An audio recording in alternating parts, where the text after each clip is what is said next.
Yeah. Yeah. Time for victory talk. You know what it is. You know what it is, man. It's time for victory talk. Another episode. We're going to tell you in this episode how you can rise above the ranks of mediocrity, be above average, be a high level, high value, balling ass, shot calling ass motherfucker. I'm excited to teach today. You know what I'm saying? Get your pens and pads for this one because we're not fucking around. Let's get into it.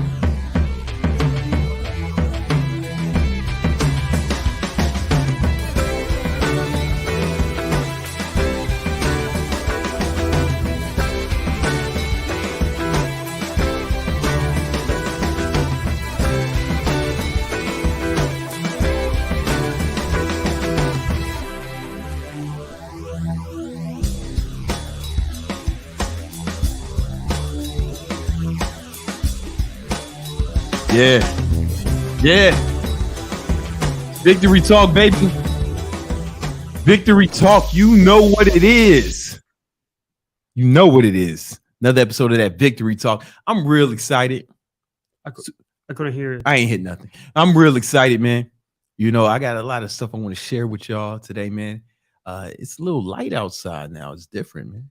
Daylight savings. Yep. Spring forward. You know what I'm saying? You spring forward, fall back. You know what I'm saying? That's so the clocks is up. Oh, we my man Mav coming in hot with the super chat. What's he talking about?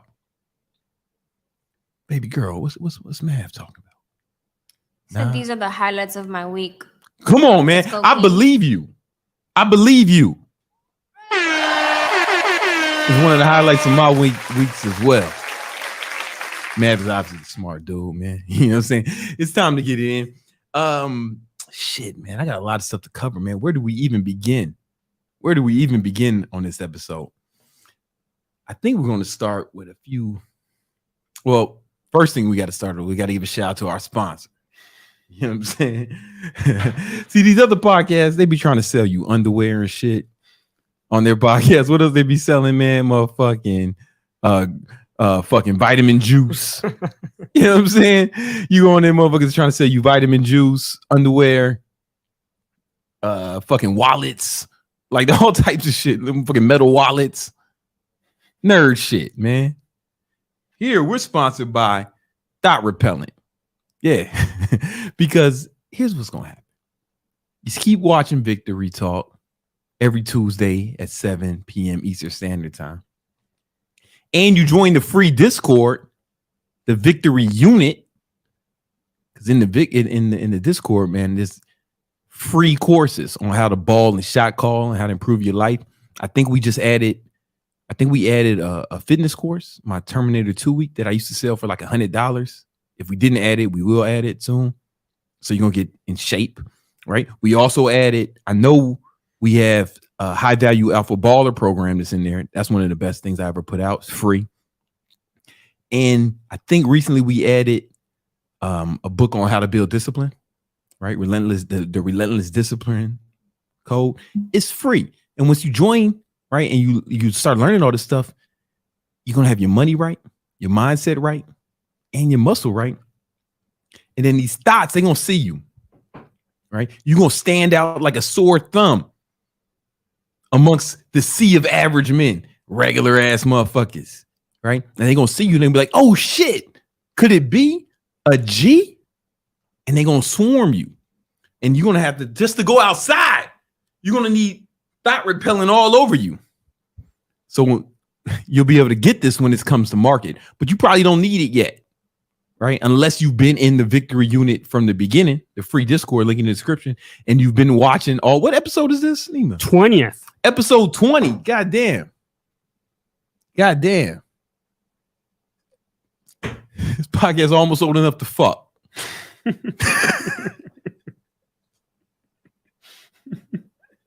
Unless you Brian, white boy Brian, in which case it'd be too old.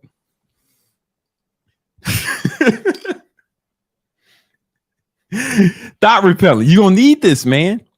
If you watched all 20 episodes of this and you implemented the strategies, all the free game, man, when you're gonna be You notice we don't talk about how to get girls. We don't say, oh, how should I talk to girls? What should I say? How do I get girls? Dorks.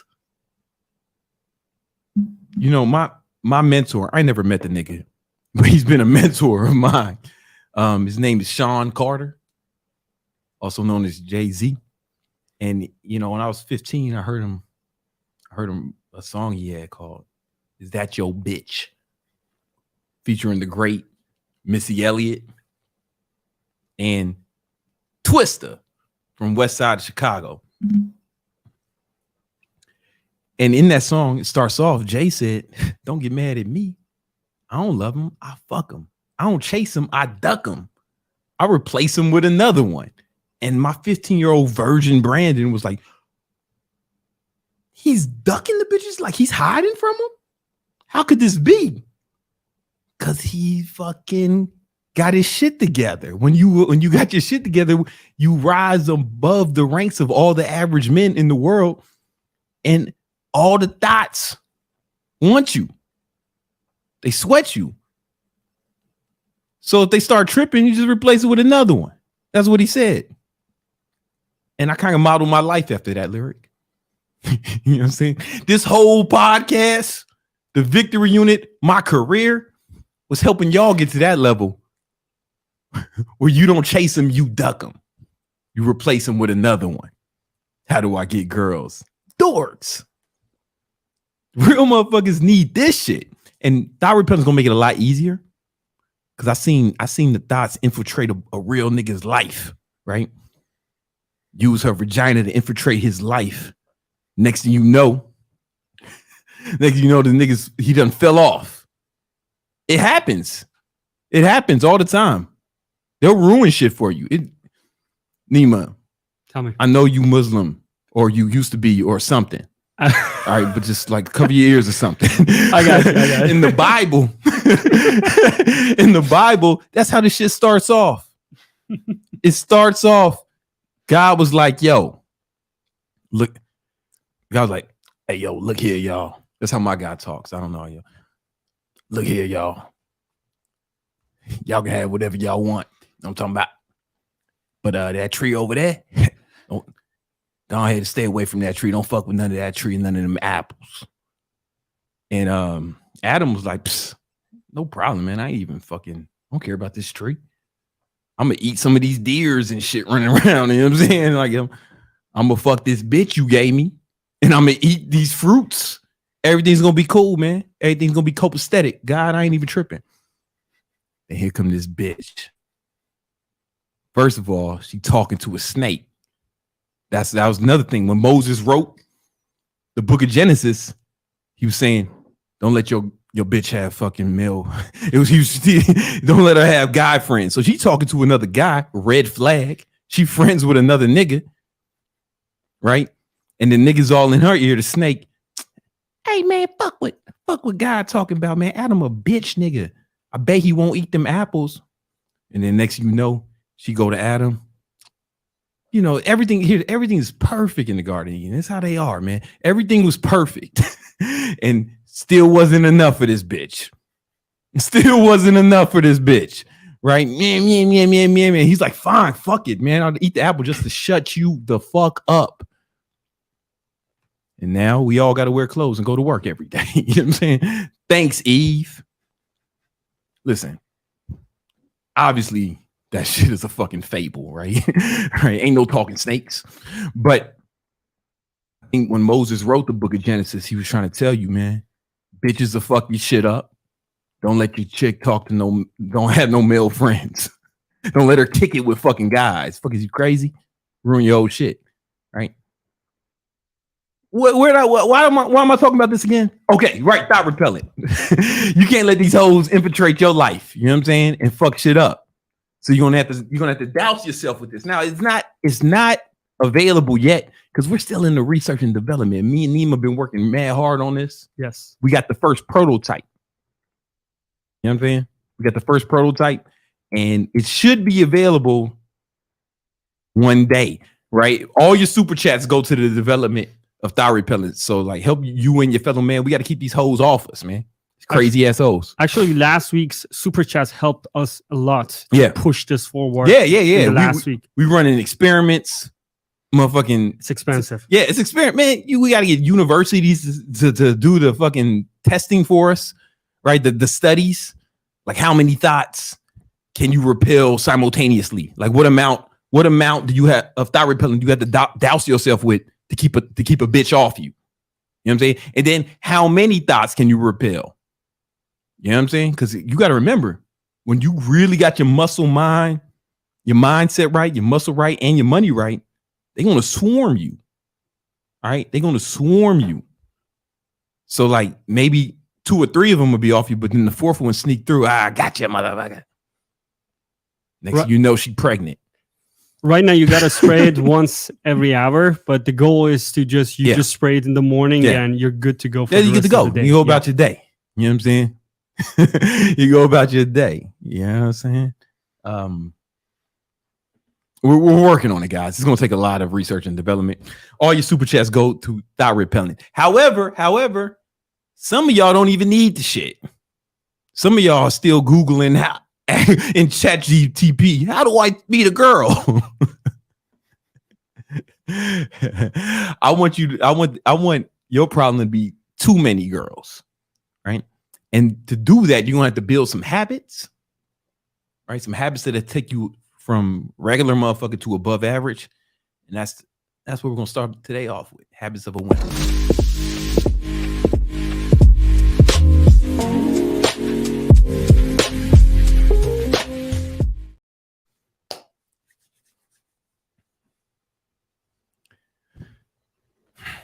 The average man in America sucks. Fucking trash.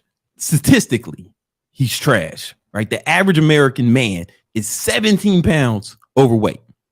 The average American man has less than $1,000 in his bank account. The average man is a fat loser, right? But it doesn't have to be that way. Even when I see one of these fat losers or anyone I see, I think, man, this motherfucker's got so much potential, but he's got some things that are holding him back from actually realizing it. There's some things in his life that are holding him back from realizing his potential. And I want to give you the 13 things that are ruining your life and stopping you from becoming a high value, baller ass, shot caller ass motherfucker. Right? So let's get into it. Now, before we get into it. Now, if you break these rules, if you heed the warnings I'm gonna give you, don't make any of these mistakes, then you'll be well on your path to being way above average out here, stunning, balling, shot calling, flexing on the haters, stunning on the hoes, move your mama out the fucking hood like I did, take care of your family, set things up for your future generations, and really be someone that your kids can be proud of. However, if you break even one of these rules, then you're probably gonna end up being bitter, lonely, sad, have a shitty life. You'll be a fucking hater. You're gonna be hating on the real motherfuckers like me because you couldn't do it. And and worst of all, your kids are gonna look at you and know, without a doubt, their daddy is a bitch. You don't want that. You don't want that. Your girl's gonna know if you convince some fucking, let's be honest, like a 5, 6 at best to fucking marry you, she gonna know you a bitch. Her boyfriend gonna know you a bitch. He gonna tell her all the time. You know what I'm saying? Baby, you could be doing better than this bitch ass motherfucker, man. You know what I'm saying? And I don't want that to happen to you. So here are the 13 rules. Here are the 13 things that are ruining men's life. All right. Number 1, the first mistake you're making is a lot of guys who are, I talk to a lot of guys who want to improve their lives, and they're always kind of looking for a shortcut. Even the way they ask the questions, it's like, man, what's the one exercise I need to do to build arms like you? or what's the one thing I could do to get abs, or what about this, or what about that? It's like they're always looking for a shortcut. It seems like it seems like they're always trying to see what they can get away with, like how much they can get away with, instead of seeing how much they can actually push themselves. You know, the average person never really pushes themselves. They have no idea what it's like to strive for excellence every day. Instead, what they do is they'll skip a day here, they'll slack off there, cut corners, and then they'll say shit like, oh, it's not so bad. It's not so bad. Oh, I deserve this. Or, you know, a bunch of bullshit like that. Right. Or they say, or my favorite one, oh, you know, it's better than nothing. Right. They're supposed to work out 7 days a week or whatever. And they end up working out 2 or 3. And they say, oh, it's better than nothing. No, nothing is better than something. Because when you only do a little bit or half-ass it, it's worse because it gives you the illusion that you're actually making progress. But you're not. You're actually not. The real progress comes from consistency every day. And not only is the consistency, but actually pushing yourself. Like sometimes people make fun of me in some of my videos because I go like super hard. Everything I do, I'm an extremist, you know? And they'll say shit like, you don't need to weigh all your food. You can just eyeball it or something like that. You could, but I'm going to be a little bit more accurate than you, right? Even if it's just 1%. But I'm doing that on multiple different levels. I'm getting with my diet, with my training. Everything I do, I'm trying to squeeze out every bit of victory from everything I do, right? But here's the thing, is it all adds up, right? So if I do 10 things 1% better than you, that's a total of 10% better. And over the course of months, that's going to add up. Over the course of years, you can't even fucking catch up with me. You know what I'm saying? And I'd rather you, I'd rather you do this. Instead of trying to see how much you can get away with, like see how far you can push yourself, right? Sometimes when I talk about my workout routines, people will say, oh man, you're going to overtrain. You're going to overtrain if you do that. Find out, motherfucker. Fuck around and find out. Because you have to go too far in order to find out how far you can go. Right? If you never go, think about that. If you never go too far, you'll never know how far you can really go, how much you can actually push yourself. Oh man, you'll get burnt out if you work 12 hours a day. Will you? You don't even know. You're just saying that shit. Go find out. Go see what your actual capacity is and work at capacity. Work at capacity every fucking day. Go all out. And the beauty of that is you'll find out not only what your capabilities are, do that over a longer amount of time. What happens is you'll be able to stretch your capabilities, right? And you'll be able to actually push harder. So when I first got employees in my business, before I was just a one-man show, but then I get employees and I'm trying to work them as hard as I work. But they would get burnt out. Like motherfuckers would start getting sick and catching colds and shit. Soft, right? But at first I used to get mad. And then I talked to one of my mentors. He said, well, listen, Brandon, you've been doing this for a long time. Almost like, you know, your bench press. You didn't put up 300 something pounds the first time you touch a bench press. You have to work up to that. So they're going to have to work up to that capacity. And then I scaled it back a little bit. I found out I took them too far, then I scaled it back. Okay, they can't go this hard. How far can they go? And we went there, right? And what happens is, man, they really start to push themselves and they start to see what they're made of, but then they start to build that work ethic as well.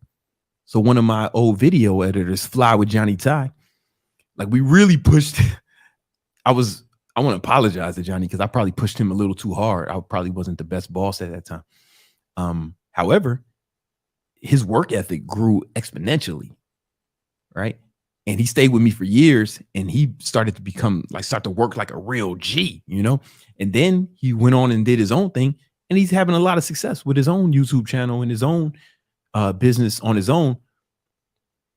But I think I played a role in helping him build that work ethic that was necessary. I don't think that's something he would have built on his own. You might have to build on your own, man, but you want to just see what you're made of. Don't try to see what you can get away with. See how much you can take. All right. The second thing, holding guys back and ruining their lives.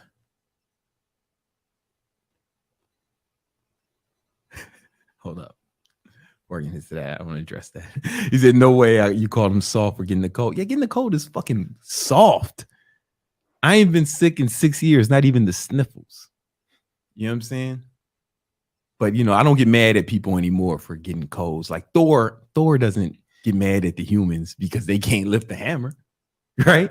You know what I'm saying? Superman's not pissed at everyone because they can't shoot lasers out their eyes. It's just they can't do it, man. I get it. So I had to come to that realization.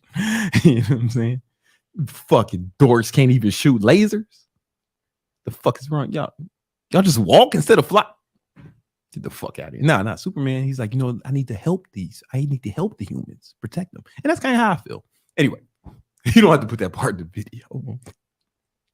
The second thing ruining men's life is picking the wrong girl. This is a big one. Picking the wrong girl. One of my mentors used to tell me, I heard him say, one of my mentors, Russell Brunson, the founder and CEO of ClickFunnels, I heard him say once that a man will be as successful as his wife allows him to be. I was like, oh shit, right? I felt that. I felt that, you know what I'm saying? Because you know how it is. You out here trying to grind and hustle. And then it was like, yeah. I'm not saying you should ignore your girl or whatever, because you definitely can't do that. But at the same time, you got to have someone who has the same mission as you, who understands the mission and is actually like a co-pilot, right? Who's actually helpful and beneficial in that regard, who wants to see you succeed as much as you do, right? That's like my girl. Like she actually helps out. Like she helps me do things. She set shit up for me, and she's an asset in that regard. But if you got somebody always trying to hold you back or telling you to chill don't pay the bills, dummy, right? And check this out. Here's a study, right? It's Washington University in St. Louis. Boom. Spouse's personality influences career success. A new study found, right? Husbands, wives may influence behavior in the workplace. I'm not going to read this whole shit because I don't like the way this guy looks. So, but what I will tell you is, no, I read it before. The study said, basically, the number one, the best thing you can do to advance your career is pick the right spouse. Really pick the right spouse, right? And something else the study said is they work more. The guys who pick the right spouse actually work. They have more success at work. They earn more promotions, make more money, and feel more satisfied with their jobs. They actually like their jobs more. Of course, because they ain't got some bitch in their ear telling them, yeah, you always working. Shut up, ho. Go be poor with somebody else. Go let her be poor with someone else. I was explaining this to my man Fresh when I was on the Fresh and Fit podcast, and he cut me off. He said, here's the thing. If you stop working to spend more time with her and you start falling off, she gonna leave you. And I was like, yeah, she gonna leave you for a motherfucker like me. And a motherfucker like me gonna leave her because she gonna be trying to get me to stop working so much. Next thing you know, I done broke your dream girl's heart because you a bitch.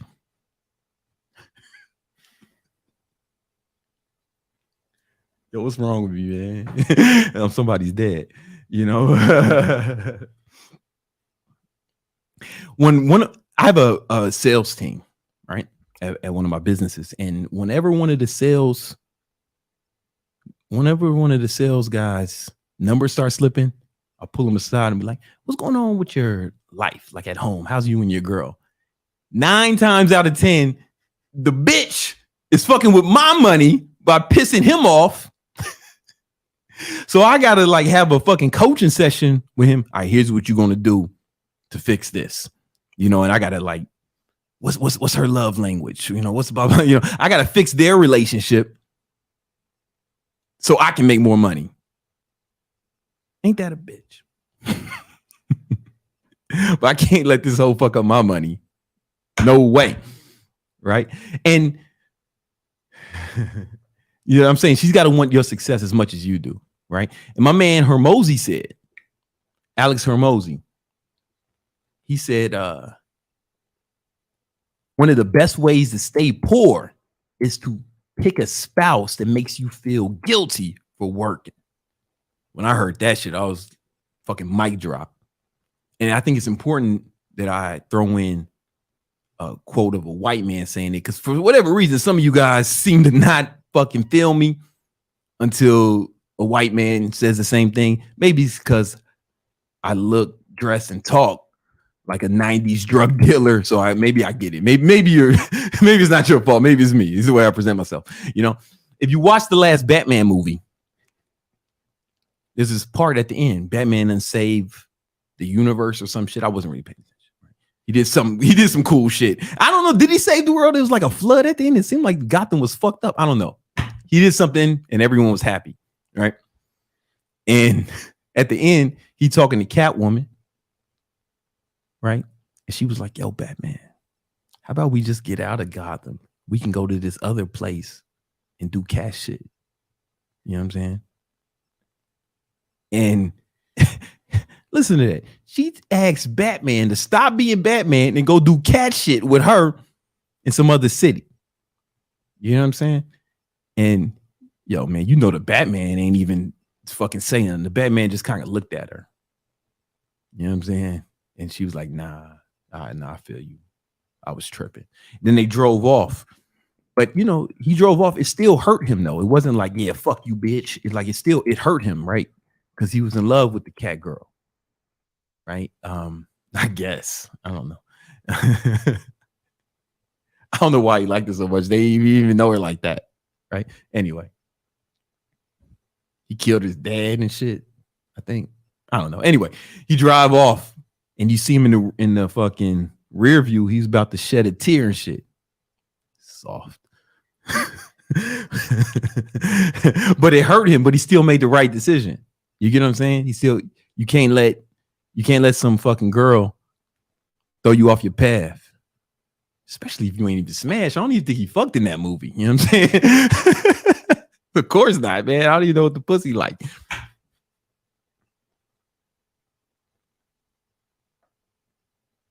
Imagine he give up the shit and she don't even give head. He's like, oh man, I done gave up being the Batman for this. I digress. Even if she gave that motherfucking the best head, he still made the right decision. You know what I'm saying? Because life is kind of like chess, right? When you're playing chess, you can lose the queen.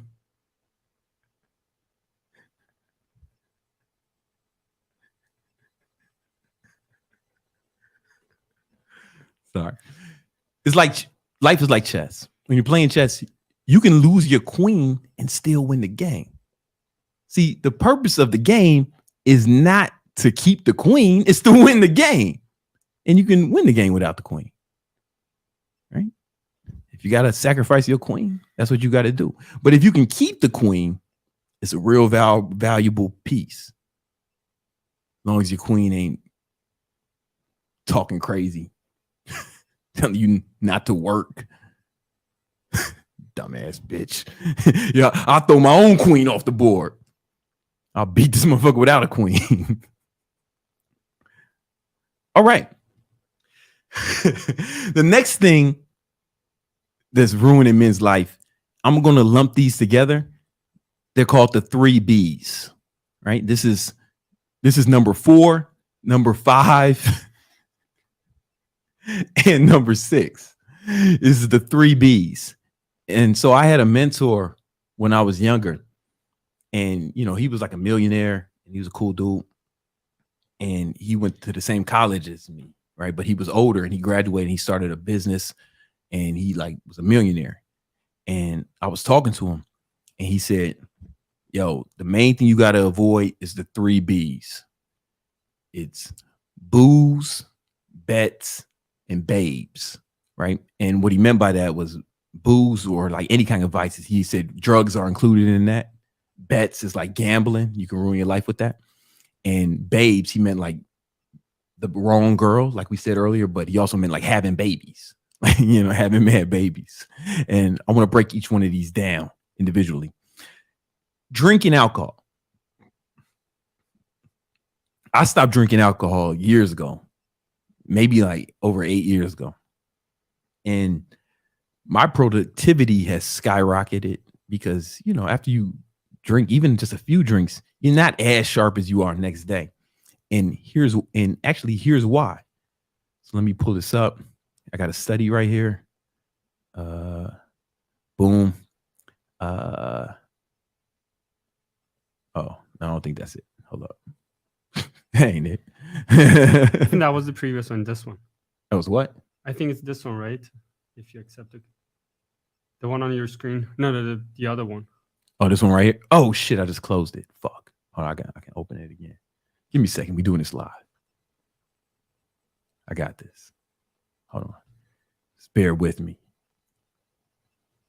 Bear with me. I got this. We're gonna get this right. I want to get this up. I accidentally closed the window. It's all good though. All right, check this out. Hold on one second. This is episode 20, but we're getting the kinks out of this one, right? All right, cool. So the association between alcohol consumption. Brandon, sorry to interrupt you. Do you want to click on accept the cookies? Oh yeah, you're right. Got to accept the cookies. All right, the association between alcohol consumption and gray matter and white matter volumes in the fucking brain, right? Like, so basically what this study says is it's actually fucks up your brain. It shows that it fucks up your brain. And there's some more studies I'm going to bring up to corroborate this, right? Boom. There is no safe level of alcohol consumption for brain health, right? And this is a pretty extensive study, right? Over 25,000 people. Literally no safe level of alcohol consumption for your brain health. Boom. I think I have one more. Oh, okay, that was wrong. All right. Yeah, and then if you just show, I don't know if this is a good. Is this too small? Yeah, you wanna try this move on your trackpad? On my trackpad, I make that bigger. Oh, there we go. All right, so this is from Dr. Oddman, whatever. This is off his. So what he does is this is a doctor who does brain scans of the brain, and this is what a healthy brain looks like when he does one scan, right? But then I can't read this shit. This is a bad image. Yeah, the quality. Yeah, but this is the one that's alcohol, right? Someone who drinks, right? And you might be thinking, oh man, I can only drink a little bit, man. I mean, you can do whatever you want. I don't give a fuck, right? This study says there is no safe level of alcohol consumption, right? But we can actually extrapolate that to all like recreational drugs. It has an effect on your brain. And I know people who drink sometimes and make a lot of money, right? But again, I'm just trying to be the best I can be, right? This is about being the best. The problem is, alcohol, drugs, they're habit forming. And I've really seen them fuck up a lot of people's lives. I think they've hurt more people than they've helped. You know what I'm saying? If you're going to smoke weed, if you're going to fucking drink, it's not even moderation. It should be like every blue moon, because the next day you will not be as productive, especially with alcohol, right? It does a lot of things to you on a biological level, and there's no way you can perform as good as if you were sober and well rested. Like, there's just no way. There's no way. And then you know, I know the potheads like to get real mad at me when I say shit like this, when I speak against it. I want to be clear. You can do whatever you want. I'm just giving you the facts. If you want to smoke weed, go ahead. Why they get so mad? I thought this shit was supposed to make you chill.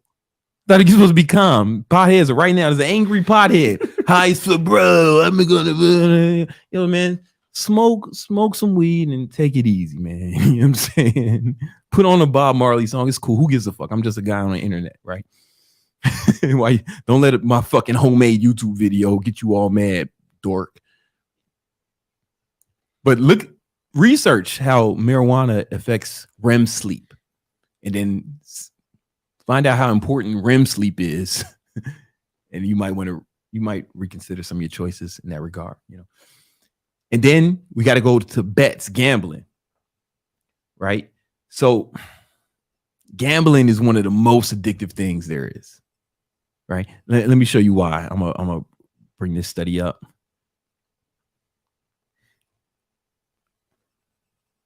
Bring this one up. Hold up.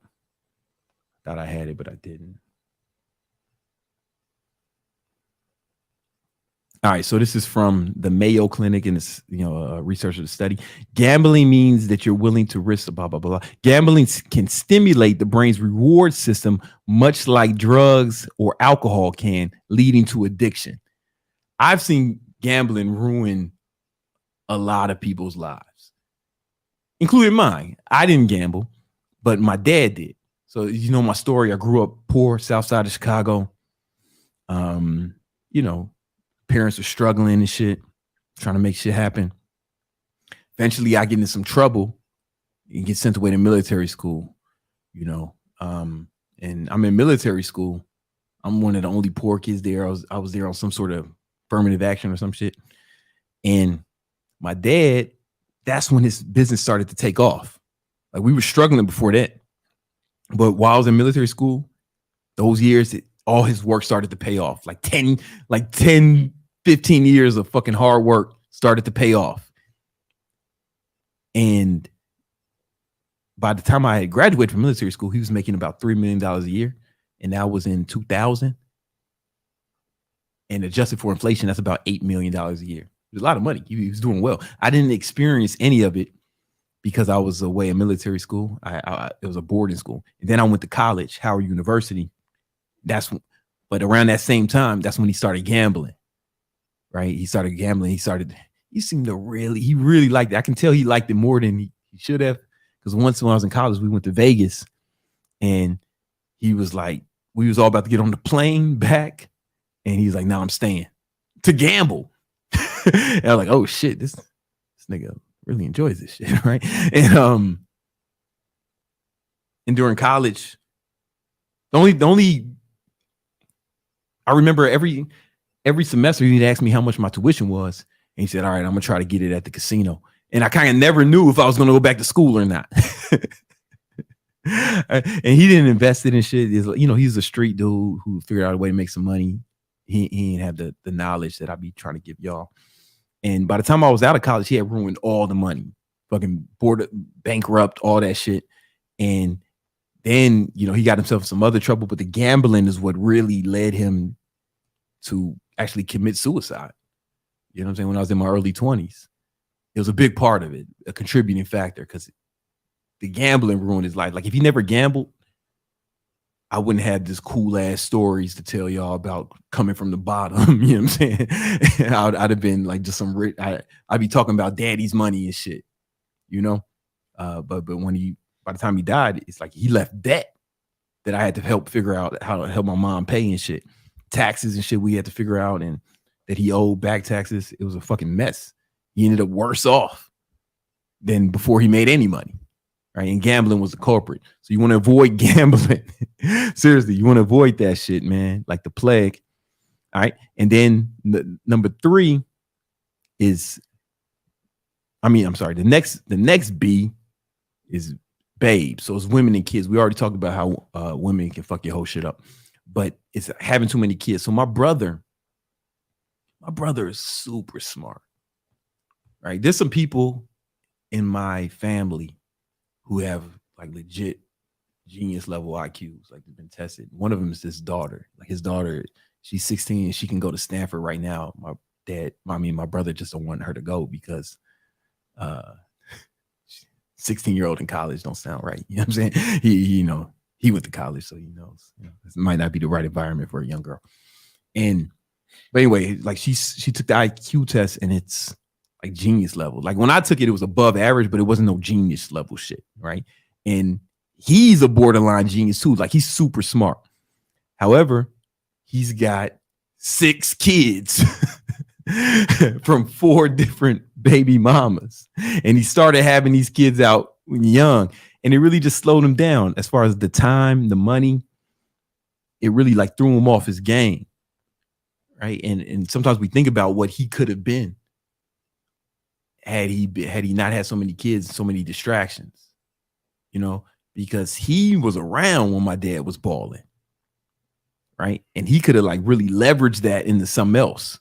Right. But he had to worry about all the goddamn kids, man. And I love my nieces and nephews. It's just their fault. No, I'm just joking. I'm just joking.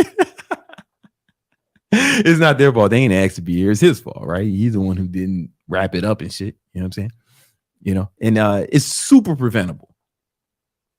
It's super preventable. Like my son was planned. It wasn't like, it wasn't no accident like most of y'all.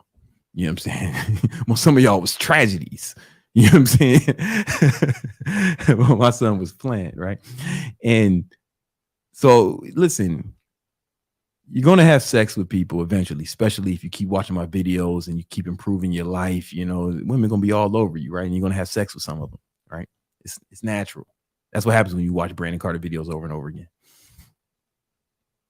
However, you got to wear condoms and or pull out.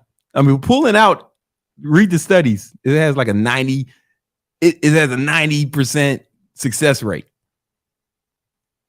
But then there's that 10%. That's why you wear a condom and pull out. And if you get someone pregnant, then that's basically immaculate conception, right? That's a little Jesus. That's a little baby Jesus right there. You know what I'm saying? Yo, wear a condom, pull out, or better yet. So this is what a lot of the homies did, right? A lot of my boys who are balling, what they did is they got some sperm frozen and then got vasectomies.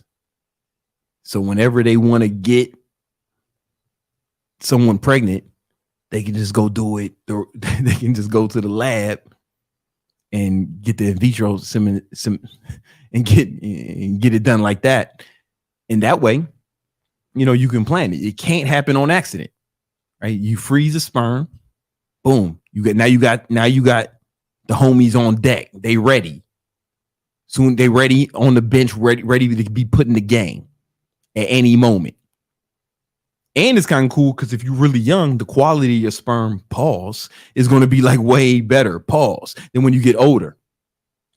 Right? So you freezing your best sperm. So when you 50, 60, ready to have some kids, you can go get your 22-year-old sperm instead of trying to put some fucking 50-year-old sperm in a chick and have a little goofy ass baby with a bunch of problems. You know what I'm saying? You feel me? I think that's a solid plan. I was going to do it. I was going to do it, but then I got on TRT. And they told me that, oh man, you're gonna have to get off this if you want to get someone. You're gonna have to get off this TRT if you want to have a kid. He said it like it was a side effect. Shit, I thought that was a feature. I thought that was a benefit. I was like, shit, shit, fuck all the other shit it does well for you. Give me that. I should have been on this shit.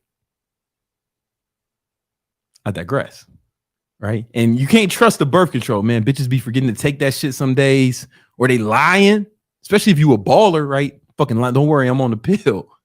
Yeah, all right. Fucking plan. Strategy.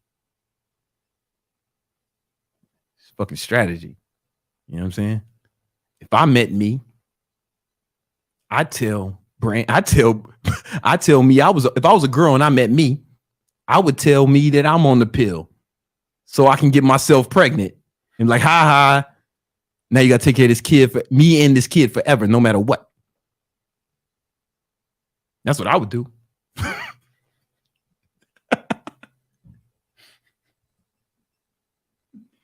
And that's what they're going to do.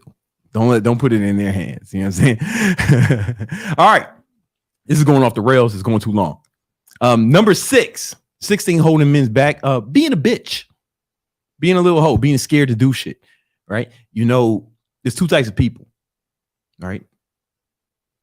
Person A and person B. They both have goals, dreams, aspirations, things they want to accomplish in life.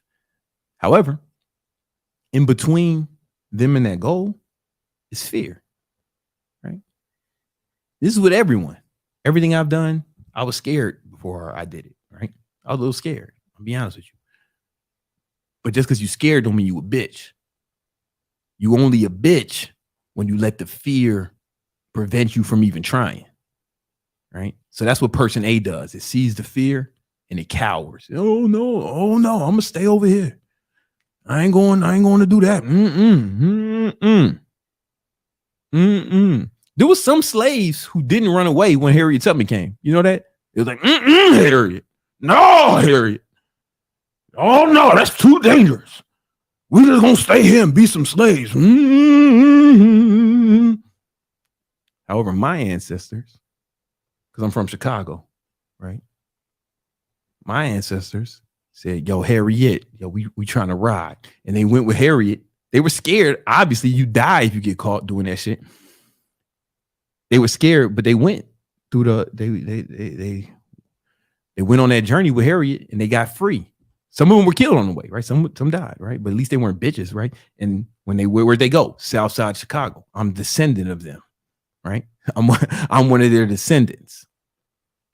That's why people from Chicago, some of us have, the black people from Chicago, some of us have like a Southern twang in our voices. Yeah. You know what I'm saying? It's because we're descendants of the slaves who refuse to be held in bondage, who rather risk death than slavery. But most of y'all won't even risk being embarrassed to get for you to get free, right? You want to get out of your situation, but you scared. Oh, what if it doesn't work? What if it doesn't fail? Well, you ain't gonna die. The slaves would have died if they got caught. You just gonna fucking lose some money or some shit. Whatever. You broke now. You mastered poverty. You good at that shit. You good at being broke. You know what I'm saying? Ain't no big deal, right? You scared of the little shit. You know, that's what person A does, but person B sees that fear and goes anyway, right? That's called courage, right? That's called courage. Courage is not the absence of fear. It's acting in spite of it. In fact, you need fear to be courageous. If there's nothing to be afraid of, then courage is not needed. Like, I don't need courage to do this podcast. I don't need courage to make YouTube videos. I got like over 1,000 YouTube videos. I do this shit all the time. I know this is going to be an amazing video.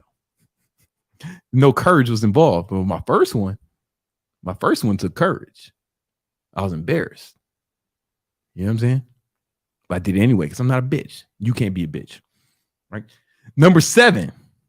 We might have to split this up. We might have to go back to it. Number 7. The 7th thing that's ruining men's life, keeping them average or below average, is trying to have balance. You know, I hear a lot of people talking about, man, you need balance. What about balance or work-life balance or all this other shit? Balance is for people who are satisfied with being average. Let me give you some stats on what the average American looks like. The average American watches 33 hours of TV a week. 33 hours. That's a whole nother job you could have, right? The average American reads just 4 books a year.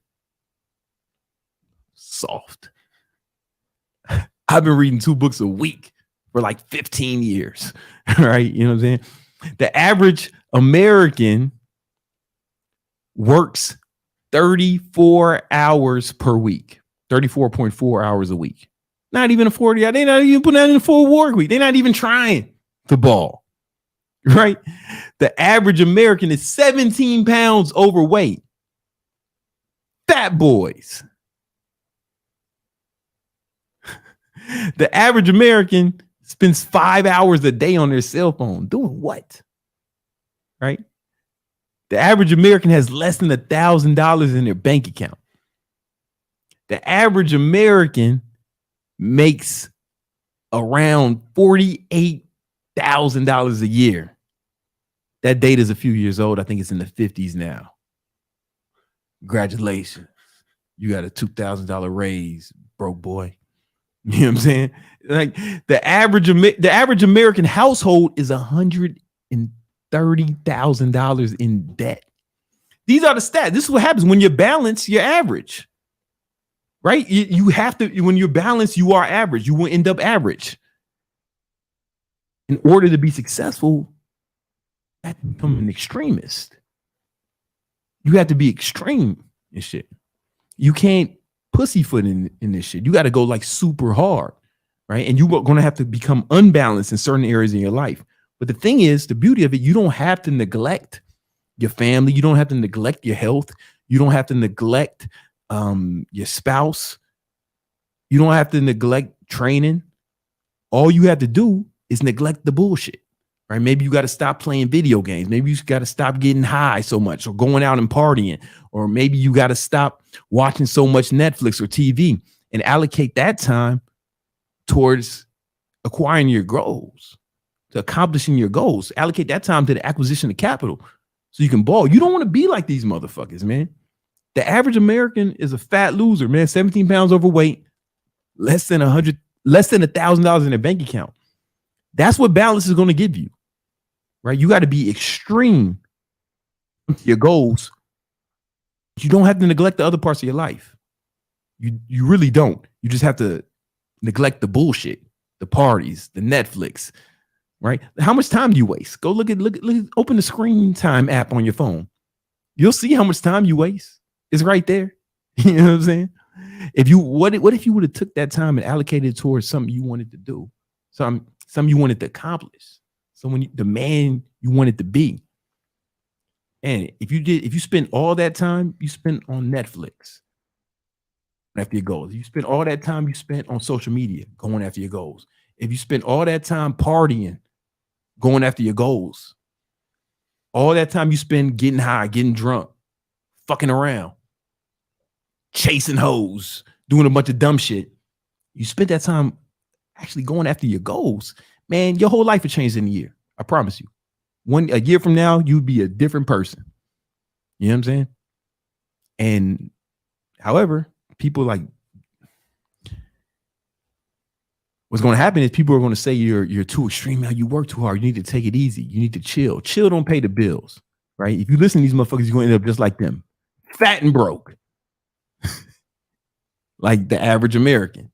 You don't want to be like these people. They're the worst. And they don't have to be like that. They're doing it. No one's taught them any different. That's why I'm here to teach you now. You know what I'm saying? But we got to hold on. I'm only on 7. I got a few more to give you. But we got to take a break, man, because now it's time for the market recap.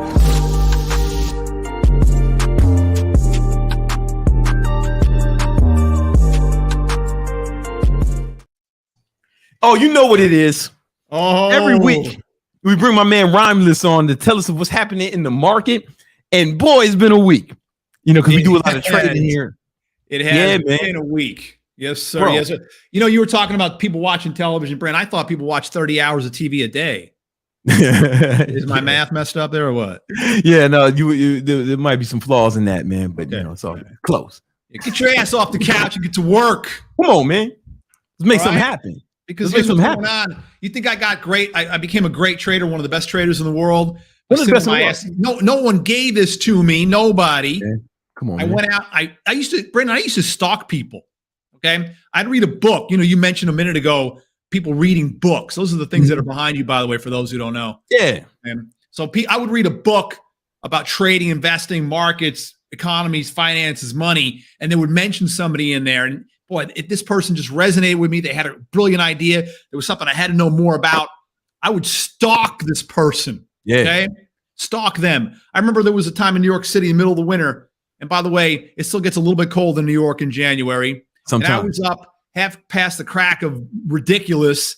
And I'm sitting in front of this guy's office on the sidewalk, mind you, right at the end of Wall Street. So you know Wall Street, how it runs into the river. And then if you make a left, you got the Fulton Fish Market. I was right near there, okay? I'm sitting out there. It's like 5:30 a.m. I'm waiting for this guy to show up. I had no idea if he was even going to show up. Yeah. He does. It's almost 8 o'clock. So I'm waiting hours in the freezing cold, sitting on the sidewalk, waiting for this guy to get out of the car. And all I got to do was go over to his office and ask him that one question I wanted to ask. Yeah. I stalked him, okay? Because you're an extremist like me. Like, that's extreme. But that's how you become success. You can't be out here pussyfooting, man. You got to be an extremist to really make something happen. I've flown across the country to do the same kind of thing, to ask one person one question that I couldn't get an answer to, couldn't get him on the phone, couldn't get an email, couldn't get any other communication. So I said, you know what? Pardon me, but fuck it. I'm going to go out there and stalk him. Whatever it takes, man. Whatever it takes. And by the way, these answers that I got from these two people, and this was over 20 years ago, this happened. These answers that I got are still benefiting the Legion. They're still benefiting people that are in our Legion all over the world every single day, because we are crushing this market. Okay? Yeah. We're crushing this market. And I'm about to show you guys some brilliant things. Before I do that, though, I want to remind everybody, this is kind of a new thing, Brandon. I don't even know if you're aware of this. So this might be breaking news to you. Every Wednesday now, myself, my Legion helper, Greg, and we call them Legatus. Legatus is a Legion leader. So my Legatus, Greg, every Wednesday, 4:15 p.m. Eastern time. So set your watches, get your clocks ready, set your phones that you're looking at too much and wasting time with. 4:15 p.m., go into Discord. If you're not a member of our Victory Unit Discord, now's an opportunity, because Greg and I are going to give you something that will blow your mind. Every Wednesday, 4:15 Eastern, we're going to do what we call a 30-minute town hall. And tomorrow, I'm going to bring something that you must hear. Oh, come on, man. What I'm going to talk about amazing. Tomorrow, if you're going to stay solvent and stay successful and ahead of what's going on in these markets right now. So for a few minutes here, it always takes me about a second or two to get these screens kind of set up, right, Brandon? But we're going to have that going here. And that's the one we want. Okay. Hold on, okay. Here we go. And let me know. Yeah, you see it. Yeah, there was a lot going on this week, man. I got some questions too, but I'm gonna let you do your thing first. A little bit happening here, and what is going on? What's happening? And by the way, I'm going to be talking in detail about these things tomorrow at 4:15 in our Discord. Which, by the way, it's free. It's free. That's free. You join. You get to hear from Brandon. You get to hear from me. You get to hear from Greg. A lot of other great. Brandon's bringing in people. Look, this is like the best combination. You guys remember Maxim magazine from way back? Okay. Yeah. They're gone. Oh, I used to read the articles, and that's the truth, because they had great things in there. Remember Men's Health? They're probably gone. The Victory Unit is like a perfect combination of all these things, but it's faster and easier to absorb the information and get on with your day. Okay. And you can talk to people. You can talk to experts in there for free, man. You're going to talk to me tomorrow if you show up, because I'll be around there for 30 minutes just giving out free town hall conversation. All right. And it's going to be relating to the topic. What's going on? Well, it's important. Look, there's sayings, there's little aphorisms, there's little catchy phrases that go on in Wall Street. And one of them happens to be, the market can only be as healthy as the banking and finance stocks. Take that with a pound of salt. Believe me, I've seen plenty of bull markets do very well without the financial stocks leading. As a matter of fact, they don't typically lead a bull market, but a bull market is in trouble or non-existent if the financial stocks are getting crushed. Okay.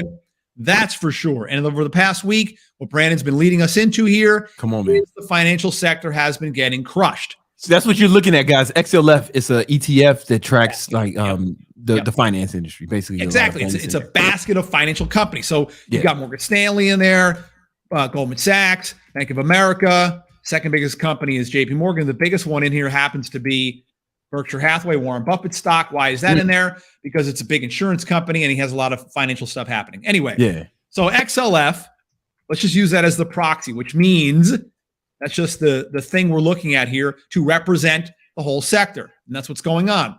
You see, over the course of just a very short few days, it got hammered.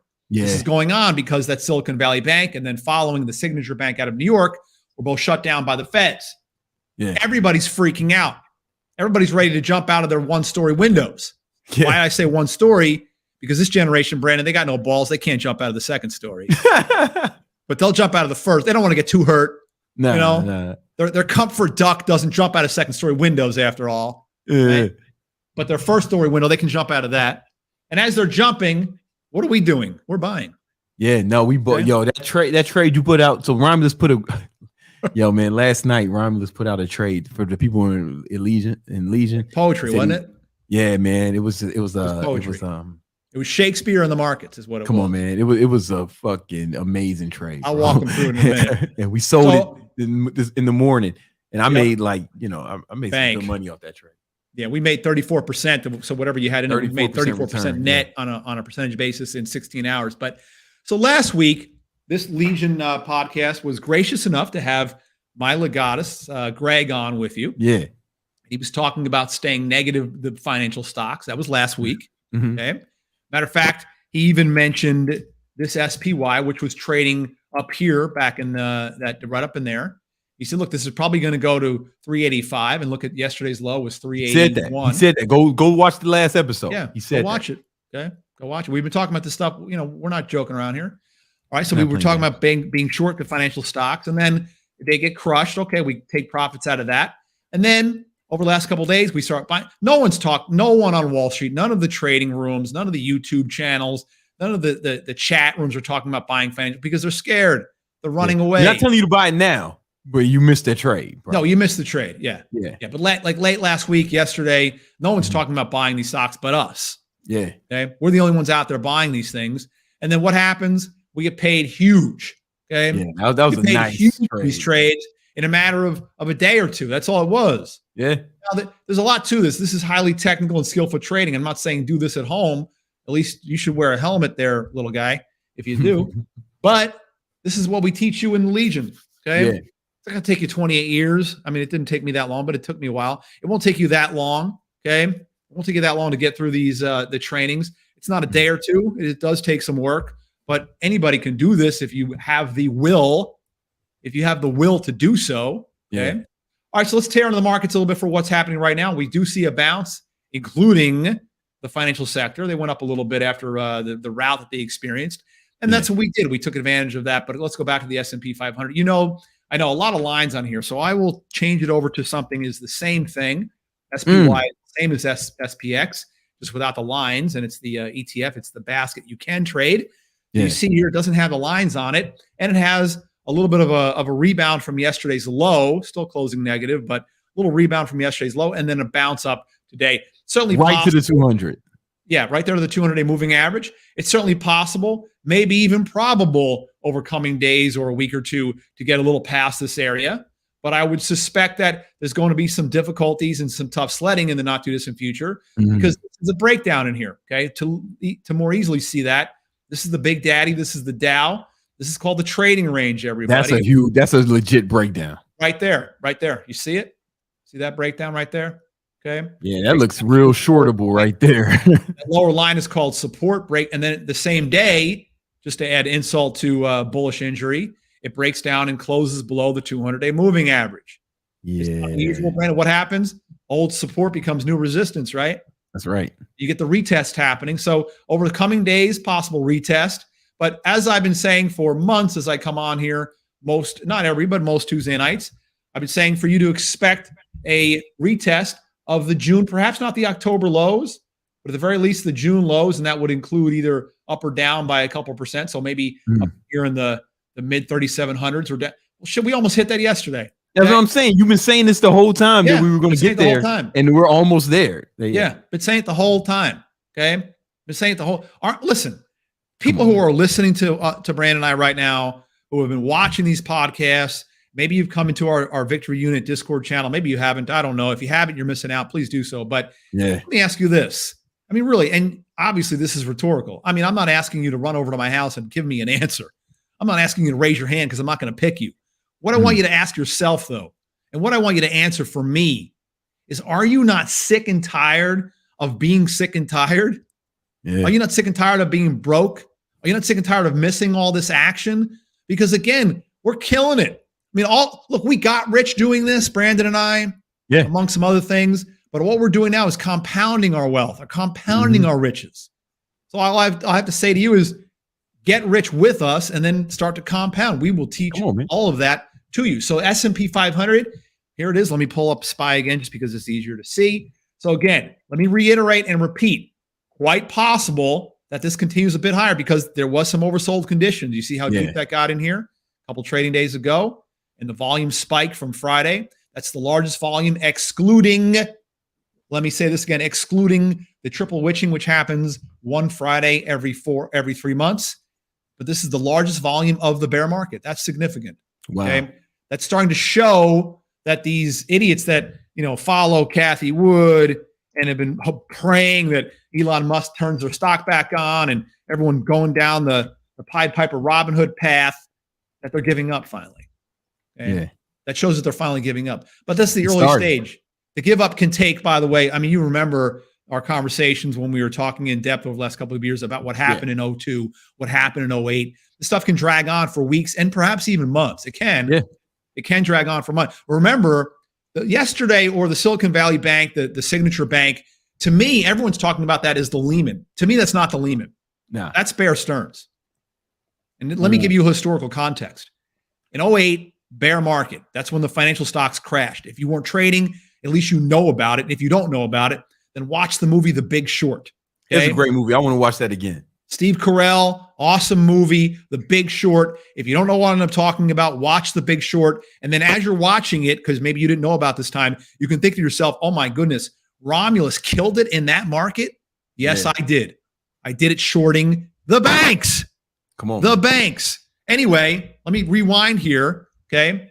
So as the market is starting to unfold itself from Bear Stearns in March of 08, it was 6 months. 6 months of somewhat peace and tranquility in that bear market.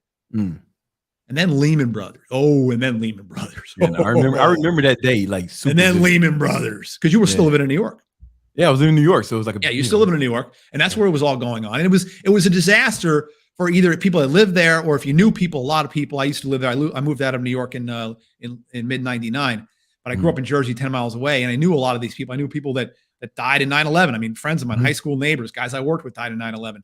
I was working with a lot of guys that were over at Lehman Brothers. And the next thing you know, what's happening? They're marching out of their offices with their belongings in a box. Yeah. Because the whole place went, poof, bye-bye, bankrupt. Okay? Yeah. Bankrupt. See, the weekend to me was Bear Stearns.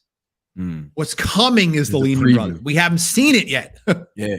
That's the problem for the bulls is we haven't seen it. And by the way, we may not for months, but then Lehman Brothers goes bankrupt in mid-September of 2008. And for the next 6 months, the market got absolutely crushed. Yeah, it did. Crushed for 6 months. Like it was already having a bad day. Yeah. It was already not doing well before that happened. And then, kaboom. My biggest regret was I wasn't prepared for it and I didn't have enough money to capitalize off it. Yeah. You know what I'm saying? That's my biggest regret. I've been waiting for this for 14 years.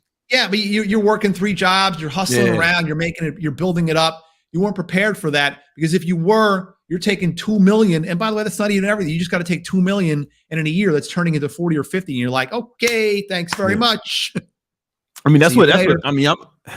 Everyone who knows me knows I've been waiting on this. You know what I'm saying? I've been waiting on this. I'm waiting for the real collapse. And I've been making money the whole way. Well, and that's key. Let me go back to what you just said. You're waiting on it, but you're also making money along the way. Yeah, because because when this hits, it's gonna be a lot of money to be made. Like a lot of money. Millionaires are made, during recessions and when market collapses.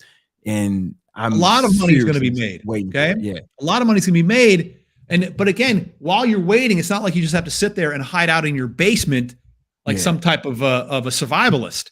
Okay. We make money as we're waiting for we make good money waiting for the great money. Let me tell you a quick story if I could. Hold up, man. Hold up. This dude, Mark, said he did the XLF trade.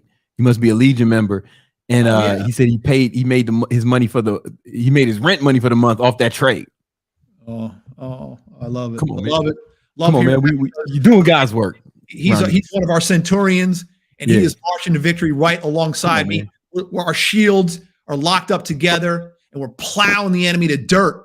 He and I, and you and I, and Greg, and we're doing it together. But let me tell you guys a quick story. See, we're in this bear market. It's been going on for 15 months. I mean, you must be living under a rock if you don't know that already, even if you don't know all about bulls and bears. You know that things are different than they were 2 years ago. You know things are not as good. You know that. Okay. All right. Let me back up then. This thing could go on for a while. I don't think that we've seen our Lehman Brothers event. And remember that after the Lehman Brothers event, the market then went down for another 6 months, and it didn't just go down. It got totally obliterated. Okay. Look, this reminds me of the 70s. Does it have to be 16 long years of a basic bear market? No, it doesn't have to be 16 years, but it's longer than anything we've seen in 2 generations so far. And we're still going. We haven't even seen the end of this, not even close. Remember back in 74, if you know your history, George Steinbrenner bought the Yankees in 74, which was the ultimate low. It stayed in bear mode until 82, but that was the low of the move. He bought the Yankees for $14 million in 1974. For how and why was he able to do that? Because of the bear market. Okay? Because he waited, he was patient, and he knew when to strike. Everything's going on sale. Yeah, Warren Buffett's returns have been miserable. I mean, he hasn't beaten the market, I don't think, barely any time in the last 22 years. His average return in the last 22 years is like 11% a year. The S&P has beaten that. Okay. Why is he so rich and famous? Because in 1974 and 75, near the lows of that bear market, he struck hard, he struck big, and almost 40 years later, the man is still living on that. Yeah. The man is still living on that success. That's what I'm trying to tell you. That's what we can show you how to do. Yeah.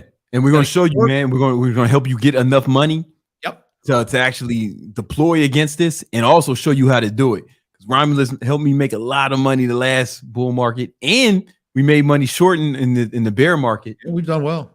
We've done very well. So a free event tomorrow. Get in there. If you're in Discord already, hey, love to see you. If you're not, click on the link. I know they're showing it to you from time to time throughout this podcast. Click on the link. Join up with us tomorrow, 4:15 Eastern time. It's me. It's my legatus, Greg. We're doing 30 minutes. Look, the topic I'm going to talk about, the issue I'm going to discuss, the important aspect I'm going to reveal. You need to know this in light of what's going on right now. Yeah. You need to know you need to know it. So 100%, guys. And Brandon, join the Discord. It's free. Yeah, I want to thank you for the opportunity to come here today. And of course, as always, the opportunity to talk about this stuff on the Victory Unit Discord channel, which is awesome. Come on, man. You know what it is. Let's give Romulus a round of applause. Thank you, brother. I'm messing up with me. Wait, they don't let me do them both at the same time. Thank you, Romulus. All right. That's what's up. Let's get back in the habits of the winner. I got to finish this. You know what I'm saying? I got to finish this. We was on number 7.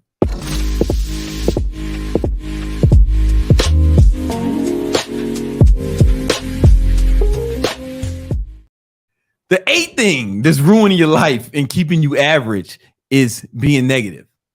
Negativity is like a cancer. I'm telling you. Let me explain something. There's a part of your brain called the reticular activating system, or the RAS.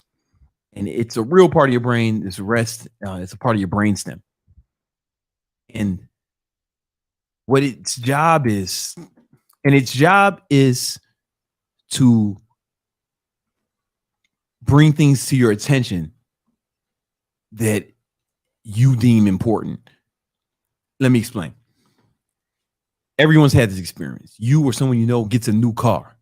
Next thing you know, you start seeing that car everywhere, right? You're not fucking magic. You're not an X-Man. That car was already there.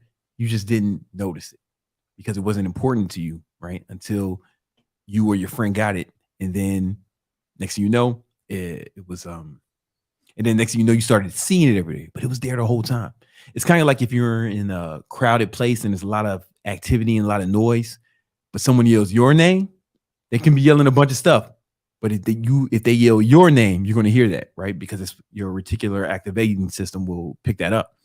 It's super critical, right? Because if you're negative all the time, what do you think your RAS is going to show you, right? If you're always talking about things that are going wrong in the world or things that are going wrong in your life, the Democrats, the Republican, the blacks, the whites, you're going to start seeing that shit everywhere.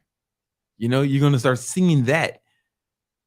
But what else you can do is you can actually start looking for the good in things, the good in people, the good in your circumstances, right? Just think about it. Even if you were broke motherfucker and you got a lot of bad shit going on, I'm sure you can still find things to be grateful for right now. You still find things to be happy about. And the beauty of it is once you start looking for those things, you'll start seeing them more, right? But if you start thinking about getting money, guess what? You start thinking about ways you can make money. Instead of how broke you are, you start thinking about ways to make money. Start studying it, watching videos like this, watching videos about it, reading books about it, talking to people about getting money. Your RAS system will start seeing different opportunities for you, right? They were there the whole time. But if you were negative, you're going to miss those. You're only going to see negative shit. You're only going to see what's bad. But the good shit is there too, right? You just got to see it. You got to look for it.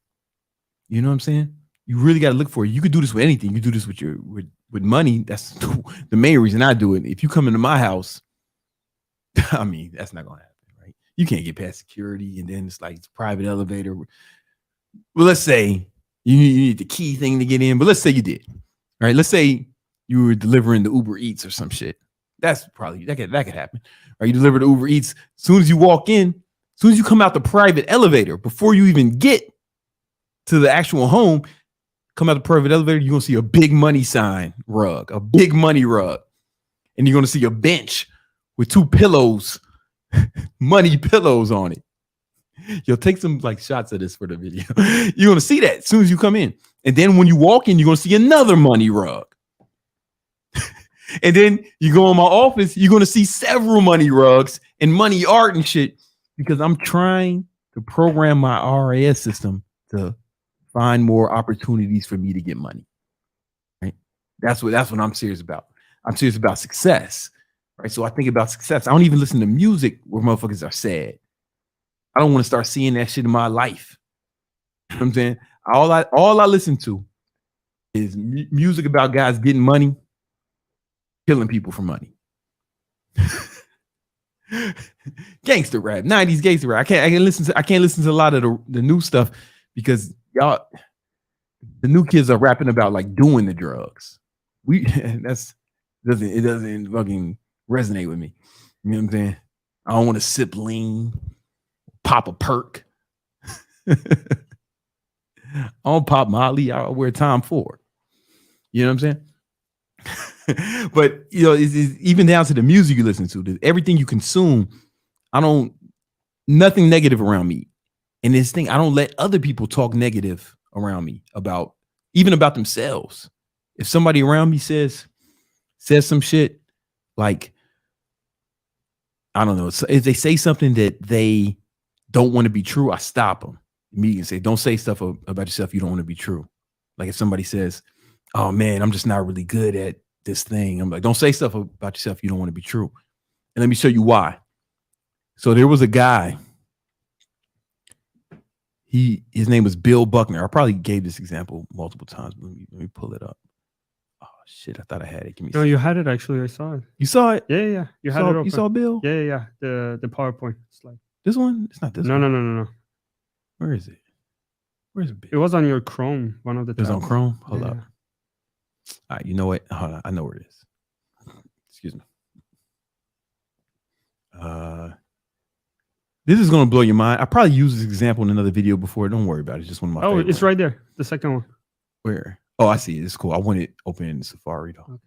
Because Safari, I got all the ad blocking shit. All right, hold up. So there was a guy named Bill Buckner. And Bill Buckner, he played for a lot of teams, but he's really famous for his time at the Red Sox, but not for no good reason.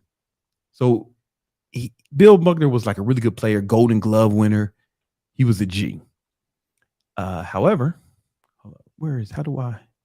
It's typically at the bottom right. I don't see it here though. Yeah, it's not here. Oh, here you go. This works. Okay. All right. However, his team was in the World Series. This is what he's most famous for, unfortunately. His team was in the World Series. And this is when he played for the Red Sox. And he said, and he did an interview about 11 days before the World Series. And Bill said, the dreams are that you're going to have a great series and win. The nightmares or that you're going to let the winning run score on a ground ball through your legs. Those are the things that happen, you know. I think a lot of it is just fate. So he's talking about some negative shit, right? Let's watch what happens.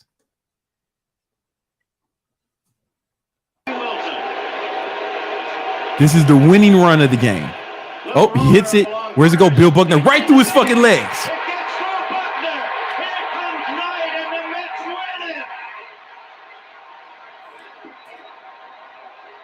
Yo, I'm not saying this motherfucker is magic or anything, but he influenced his brain, right? He influenced his brain. You're more powerful than you think. Don't think or say anything about yourself you don't want to be true. And never be negative. Now, I'm not telling you to be positive. That's not what I'm saying. Because if you try to say something that's not true, your brain will know it's bullshit, right? You can't say, I'm the best in the world at this, right? When you know you're not, it's bullshit. I'm not telling you to be positive. I'm telling you not to be negative. Just be neutral. Just be regular. He should have just said, hey, man, I'm going to go out here and play the best I can.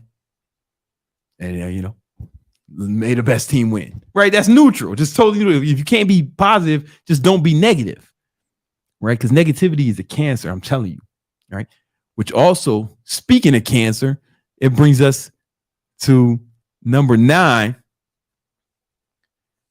The number 9 thing that's ruining men's life is hanging out with the wrong people, fucking with the losers. Let me ask you a question. If your friend can get a new car, you start seeing it everywhere you go, right? We've all had the experience. What happens when he starts bringing his negativity to you and his, you know, what happens when he starts bringing his negativity to your attention? What are you going to see? You know what I'm saying? When his car was brought to your attention, you start seeing that everywhere. When he starts bringing his problems to your attention, what do you think you're going to see?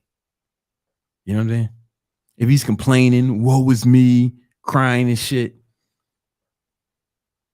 what are you going to see? You're going to start seeing those problems too. Maybe even in your own life. You get what I'm saying? It's super important that you don't be around negative people because, yo, Bill Buckner's negativity fucked up there's a whole team of motherfuckers who don't have a World Series ring because of him, because of his negativity, because he was talking that bullshit, right? What about the guys on your team? What happens when it's their turn to get the ball and they being all negative, right? What's going to happen, right? And they influence your life. You know what I'm saying? Now, that's the worst part of it. But then there's another part of it that's, okay, first of all, I also want to say, if one of your friends is coming to ask you for help, that's different than complaining. I want to be clear about that. If they're asking for help, that's good, because help means they haven't given up. They're saying, hey, I got this problem. I would like your assistance and or advice on how I can defeat this thing, right? But somebody who's just complaining, crying, asking for sympathy, that's a motherfucker who just threw in the towel and he's looking for someone to make him feel better. Fuck him. He a bitch, right? That's one side of it. But then there's another side of it where it's disguised as good intentions, right? Where sometimes these motherfuckers will see you working real hard, see you grinding, and be like, oh man, you got to chill out. You work too hard, man. Live a little. Come to the club with me. You know, nah, let's get these hoes, man. You don't like hoes? Nah, let's smoke this weed, man. Let's get high all night and play video games, man. You've been working all week. Let's smoke that OG Kush and play World of Minecraft all night. Right? You done made some money. Let's go celebrate and blow all our money at the strip clubs on hoes. Right? Is it like they or I get this all the time. And man, you don't want just one drink? You can have just one drink. Yo, that takes a different kind of strength. I was in Atlanta with the Tate brothers, and Tristan was trying to get me to drink. I don't drink, right? He called me every name. He was making fun of me. Everybody was laughing. he started doing stand-up about how much of a bitch I was for not drinking. That's my man's. You know, guys, we make fun of each other and it's out of fun, right? It's cool. But he was like roasting me in front of mad people, trying to pressure me to drink. And I was like, no, I'm good. You know what I'm saying? I'm cool, man. I didn't drink, you know, and you got to have that kind of strength, right? You got to remember, man, Tristan's like he's taller than me. You know what I'm saying? And and in that environment, it was like a Tate Brothers thing. So like he was like the man there. You know what I'm saying? It would have been difficult for a lot of people to withstand that pressure. You know what I'm saying? But you know, I'm a G. You know, can't nobody. Fucking Jesus couldn't get me to drink. I'd be like, no, Jesus. I'm good. I'm good, fam. I told you, Jesus. Right? Nobody can get me to do it, but you know, I get it. It comes from both sides, right? And Tristan didn't mean any harm, just like your friends don't mean any harm. They just want to have fun with you, right? But you on a mission sometimes, and it may not be congruent. But a lot of people will let their friends and their allegiance to their friends allow them to take them off their path, right? So that's super important, right? That's super important. We're almost done. I'm actually going to add their podcast. Oh, yeah, you should do that shit. Because Tristan said it in the podcast. He was like, you know what? I think I can get Brandon Carter to drink. I think I got that superpower. This is what Tristan said on back when they used to do the emergency meeting. And he doesn't remember that he tried to get me to drink, but I said, no, he doesn't remember because he was drunk. That's why I don't drink, Tristan, because you do shit and don't remember it. All right. Number 11, not understanding compound interest, right? Everybody understands compound interest as it relates to getting money, right? That's not a novel concept, right? If you get a certain amount if you keep investing in a market that's getting a certain percentage of money over time, that is going to compound. It's going to be exponential, right? Albert Einstein called compound interest the one of the wonders of the world, right? People get that as it pertains to making money and investing, but I don't think people understand that it's like that with everything. For example, relationships, right? Let's say, for example, relationships. Like my operations manager, she's like I feel like she's like a business partner, Amber, right? With me. When I started HTT, I got her on board to do the operations, to handle a lot of the management and stuff like that. And she just did a great job. And it's over years and years. Now I really trust her. Right. And then to the fact where I gave her and her company, you know, rev share in the business because I trust her so much after years, you know, because I wanted her to continue, you know, doing that stuff. Right. But that came with tenure. Right. So she's made millions because our relationship, it started to compound over time. You get what I'm saying? Like think about your best friend. You probably know that motherfucker for years, right? Not like a day, right? It's like those relationships compound over time, right? So it's super important when you meet people to like think about that and think about like you're investing in a relationship because you don't know what it can be down the line. You get what I'm saying? Or with studying, reading, learning. What happens is you start reading so much, you start learning so much, and you're constantly learning. It's not like you learn one more thing. It's like, no, that information connects to other pieces of information you've already learned, plus life experience. And now your knowledge base on certain subjects compounds exponentially, even with just one book, because you might have learned a lot from the book. But then if you take that information and think about it, it starts connecting it to other stuff you read or other stuff you've done or other things you've learned or heard, right? You really got way more knowledge than was just in the book, but people don't take that into account. You know what I'm saying? People don't understand this. They think, oh, I'm gonna read one book and then I'm gonna fucking start my business and get money. What's the one book you would read? I get that a lot. No, it's not one book. It's fucking hundreds of books over a long period of time. You know, and that's how you become an expert in something. You know what I'm saying? And also doing the thing, right? So it's not just with money compound interest, it's with everything. It's with everything, right? The reason you love your parents so much, you know what I'm saying? Because they took care of you for so long and they did so much for you. They didn't just feed you for a day, right? They did it your whole life. And then you built that attachment to it. And those attachments keep getting stronger and stronger and stronger. And they grow exponentially, I mean. All right. Number 13. 12. We're almost there. Number 12. All right. Trying to do too many things at once. All right. So let me bring this up.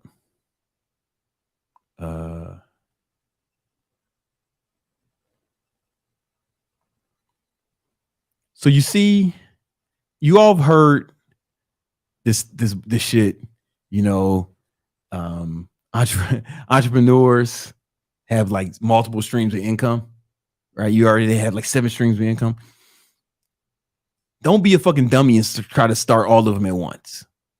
Like you really gotta focus on get one of them going and then start spinning the other ones, right? So that's what these motherfuckers do who spin the plates. If you ever watch one of these people, what happens is they get one of these plates going, then they get the next one, then they try to keep them all going. But they didn't try to spin all fucking 7 plates at once. All right. Take it off my screen for a minute. I wanna. Right. Okay. Oh, all right. Now, so a lot of guys, they're trying to do too much at once, especially as it pertains to income. They try to start like 8 businesses. I got all this other shit going on, right? And they do all this, and all this energy is going different directions, but they're going like nowhere fast, right? If they were smart, you would put all that energy into one thing, and then you go like way farther, right? It's the same amount of lines here, right? The same amount of energy, but you go way farther with focusing on one thing. But a lot of people will say stuff like, oh man, 2 incomes are better than 1. No. 1 big income is better than 2, right? Because it's less staff, less headache, less shit you got to think about, right? And you're not going to get there if you don't have it, right? So, you know, before I didn't really get this until 2019. I'm going to be honest with you. And up until then, I had like multiple businesses, supplement company, doing fitness stuff. You know, I started a meal prep business in New York. I had a bunch of shit going on. It was crazy. I was managing other influencers, like a lot of the fitness influencers at that time. Like I was actually managing their business. I had a lot of shit going on, you know, and I got a little burnt out. I feel like I reached capacity in 2019, and you know, I had some personal shit going on too, right? And I just went on a vacation by myself, legit by myself. And I just wanted to think about what happened. And I got, I'm just going to do one thing right now. Don't show the screen yet. Hold on. All right. And that's when I decided to just focus. Boom. I'm going to have one active income goal, right? Boom. My business, HTT. That was the only thing I was going to really put my focus on. I stopped making YouTube videos. I stopped you notice I took like 2 years off of YouTube. I stopped doing everything. Right. And the reason Myron was there because he was one of my students. That's what helped. You know, that's how he got enough money to start the podcast and quit his job. And instead of trying to be out here trying to be a fucking international playboy and shit, I said, you know what? I'm just gonna have one girlfriend. It should have made it so much simpler, way better, right? And then all my investments would just be passive income, shit I don't have to think about right now. And then the first year I did this, my income tripled. Right. I shut down all them other businesses, focused on one, and my income tripled. And it was way simpler because instead of having a bunch of business with a bunch of employees, I had one business with you know, with a small amount of employees. We have 30 now because it's grown since then. But yeah, just focus on one active income source. Right now, I still make investments. I'm invested in other businesses. I got an Amazon store that just sells kind of random shit, but it makes money, you know, but I'm not involved in it. I pay other people to run it. You know, I got other investments that are just, I'm starting another business, but I'm just funding it. I'm like an investor in these businesses instead of like I'm the CEO of one business.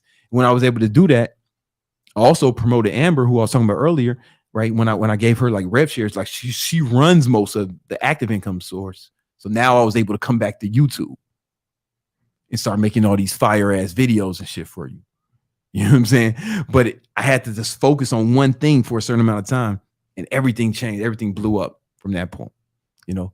So really focus on one thing. A lot of times you guys aren't doing it because you're just so ambitious. That's what you tell yourselves and everyone. But really, most of you are scared that the one thing won't work, right? So you're like hedging your bets, right? Because if you believe that one thing would work, you wouldn't have to start like 7 other fucking side hustles. You would just focus super hard on that one thing. You know what I'm saying? All right. For sure. You know, so have one income goal, right? And number 13, to help you do that, you have to start tracking your progress. Tracking is the most important thing. Anytime you want to improve your progress, you got to start tracking. And there's a few reasons why this works. One is something called the Hawthorne effect. So back in like the Industrial Revolution, they started building all these factories. But what they noticed was some factories were more productive than others.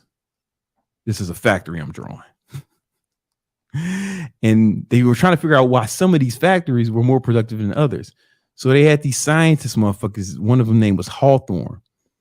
And he would go to each one of these factories. And every time he went there, they said to the workers, hey, listen, guys, don't change anything you're doing. We just want to observe what you're doing because we want to see why some are more productive than others. We just want to observe. Don't change nothing. Just keep doing. Hawthorne and the homies are going to look around. All right. And what happened was every time they went to a factory, productivity skyrocketed. It just shot up 100%. It's called the Hawthorne effect for that reason. Because what they noticed was the mere fact of observing what you're doing increases performance. You've all seen this. You've all been in class. As soon as the teacher leaves, what happened, man? Motherfuckers start throwing shit. Bitches is twerking and shit. You know what I'm saying? Niggas is rolling blunts. Motherfuckers is showing each other their guns. I mean, that's how it was in Southside Chicago. I don't know where you guys went to school. Maybe it's different. You know what I'm saying? That's when it was like, that was my experience in 5th grade. But it might be different for you, you know? As soon as the teacher come back, oh, everybody's back to normal, man. The niggas put the guns away, fucking weed, bitches stop twerking like nothing had happened, right? Because, you know, people just perform better when someone's watching, right? So here's the thing. If you track your progress, I'm going to bring something up. So here's what you want to do. I want you to make a list of all the things that if you did them every day, accomplishing your goal, if you did them every day, it would be impossible to fail at accomplishing your goal. It would make your goal impossible to fail at. And if you do that, once you make that list, then you can set up like a simple tracker. If you just use a spreadsheet or something. I use this Notion. So here's like one of my tracking sheets from August. This shit I had to do every day, right? Boom, work out, meditate twice a day, track my macros, get 7 hours of sleep, track my finances in mint.com. I track every dollar I spend, all the income coming in. I do something called the flex pitch. I can't tell you what that is. Practice Spanish, right? We're going to get back to that. I study. I got to study 90 minutes every day, work on content, spend time with my girlfriend. These are the things that if I knew if I did these things every day, I'd have a successful month. And if I have a successful month, every month I have a successful year. And what I do, I just look at I just try to win each day. And what you see is, man, I worked out 80%, 87% of the times. Okay, some rest days. I meditated almost every day in the morning. I missed some of the PM ones, so I track my macros every day, without exception. I slept most days. I slept 77 hours a night at least. I track my spending almost every day. Boom! If you just from that alone, you can tell that, oh, this motherfucker gonna be in good shape. He's gonna be cool as a motherfucker because he's meditating and shit. He's gonna be super calm and stoic. He's gonna be well rested. His money gonna be right. I can't tell you what the flex pitch is, but look at Spanish. Yo hablar un poquito español. Right? You know what I'm saying? You see why. Me llamo Brandon Grande, el jefe de ejercicio Jesús del gimnasio. Dos gatos, una mesa para leche. quesadilla, right? So yeah, my Spanish needs a little bit of work. Yeah, and then you think, Brandon, you sound like a fluent, a native Spanish teacher. I'm like, nah, it could be better. And you see why it could be better because I haven't been practicing, right? But studying, I was studying that. That's why I'm so much smarter than you and shit. And I work on content. You see the amount of content I'm putting out, and I spend time, with my girlfriend 3.5 hours a day. Boom, on average. So I still pack that in too. You know what I'm saying? So mi novia, para feliz. You know what I'm saying? Because I'm make sure that's in check, and you just start tracking your progress, and then you can then it just becomes math, right? Success is so much similar. It's so similar to fitness, right? If you want to lose weight, all you got to do is burn more calories than you consume, hit your macros every day, right? That's the main thing you got to do. So I look at my life the same way. Okay, now it's just a math problem. I just got to win each day. And if I'm not hitting my goals, I can just look at the fucking sheet and be like, no shit, you can't speak Spanish, you dumbass. You're not fucking practicing it, right?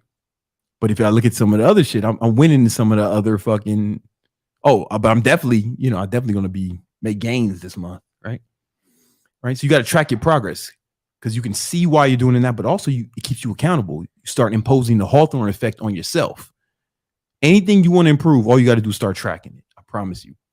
I promise. Anything you want to improve, all you got to do is track. There was this when they do like studies for like diet pills, they always have a placebo, right? Sometimes a placebo can work, but they also have like a regular control sometimes where they don't give people nothing. They just tell them to track their calories. They tell everybody to track their calories. The placebo, the people who took the drugs, and the fucking people who did nothing, right? Here's the thing, man. In those studies, all three lose weight. Even the people that gave nothing, they didn't even get a placebo. Why? Because it's the first time they fucking tracking how much fucking food they eat. Tracking improves performance every time. If you do these things, I promise you will excel in life. Especially this last one. If you win, if every day is a victory, right? All you got to do is focus on making today a victory.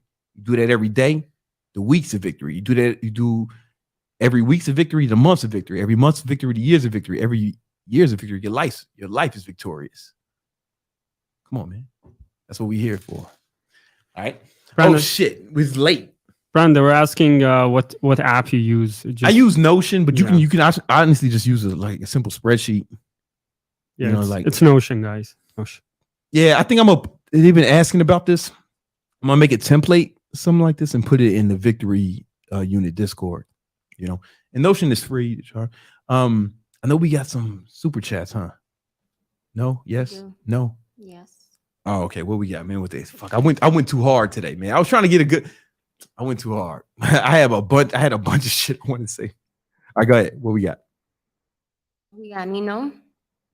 Big Nino. $5 to the thought repellent development. Oh, yo! Shout out to you, brother. Shout out to you. You have concerned black man. He's bad. Man black C3PO. Hi. Hi.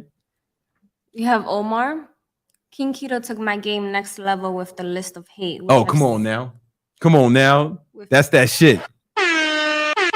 Shout out to you, man. Which I've since turned into a playlist to listen to. Come on. That's the next level. Let's go, man. My man ain't trying to lose out here. Mixed Tarzan. Here's rent for this week, champ. Let's get that thought repellent out. My request is I become an ambassador. Come on, man. Let's go.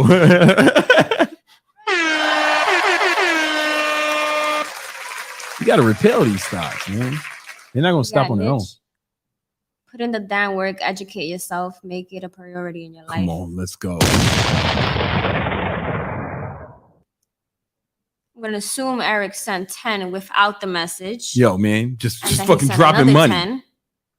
Oh, then he gave a message. With the message. I've done that before on accident. Like, just forgot to type something. BC, what would be the first thing you would do if you have to start over tomorrow to get back to where? It depends on where I'm starting for. If I'm starting from broke, then I do the same shit I did. I'd work as much as possible until I got some money. Then I would deploy.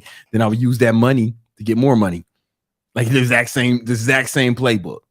I'd work fucking 12, 16 hours a day till I stacked enough bread to use as leverage to get more money. That's exactly what I would do. We have extra guac. One thought repellent a day keeps the hoes away. Come on, man. Let's go. Hey, man, who you telling? We have income tools. Mm. What are your thoughts on to-do lists instead of calendars? You do both. Like, you motherfuckers ever seen my calendar? You got to use both. You don't do it. It's not instead. You make the shit you got to do, and then you need to count. Okay, I don't have to pull it up, but then you make the list of shit you got to do, and then you put it in the calendar when you're going to do it. Because a list by itself is like really not that helpful. But if it's in the calendar and you allocate the time for it, then you get it done. It ain't instead, it's and. We have Gabriel. Yo, what up, Brandon? What up, Gabe? If it weren't for you, I wouldn't be logging my diet and training, listening to gangster rap and reading. Thank you. Come on, man. That's the Holy Trinity. That's how you ball. We have Jeremy. Yo, Brandon, what up? Any good books on stoicism? We do. Yo, okay. Matter of fact, it's this week's book of the week. I got you. That's his cue. Yeah, book it.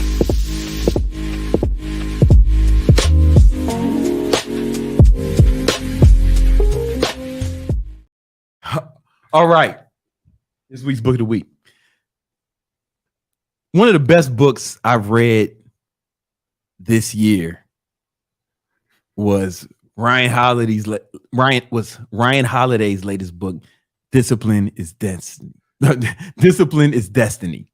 Now, Ryan was, thoughtful enough to actually send me an autographed copy right before. That's the homie. Shout out to you, Ryan.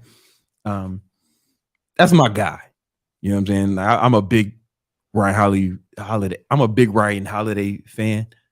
I think I've read all of his books, and this is one of the best ones, right? And I also had some interviews with him. I have an interview with him on the channel somewhere. I've known Ryan for a while. This might be one of the best ones. Discipline is Destiny. Link is in the description. And it really just explains how important it is to cultivate discipline. But the way Ryan talks about it, he went beyond the basic explanation of discipline. See, I've always told people, if you listen to any of my content, that discipline means you do what you're supposed to do when you're supposed to do it, whether you feel like it or not. But I think before I read this book, the way I thought about that was as it pertains to accomplishing goals, things I needed to do to move forward in life. But Ryan talked about it like that, but he also took it to some places where I may have not really thought about it in that way before. For example, he gives examples of times when you actually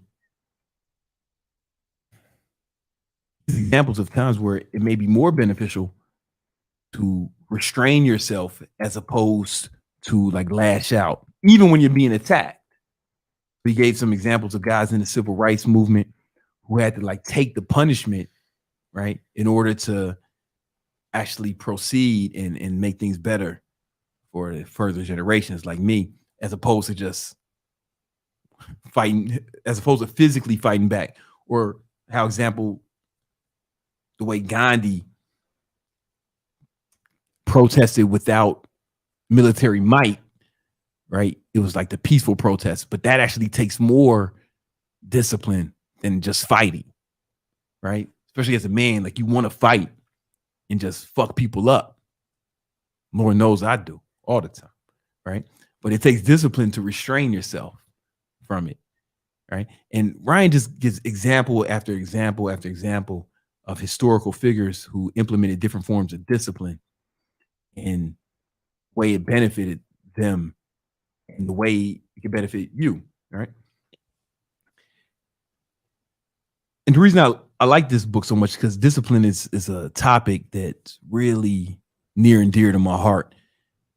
You know, I just know that the average person, they're just leaving so much potential on the table, right? They're leaving so much success on the table. Like almost everyone I see, I look at them and a person does not know what they're even capable of if they really just push themselves, but maybe they lack the discipline to do it, you know?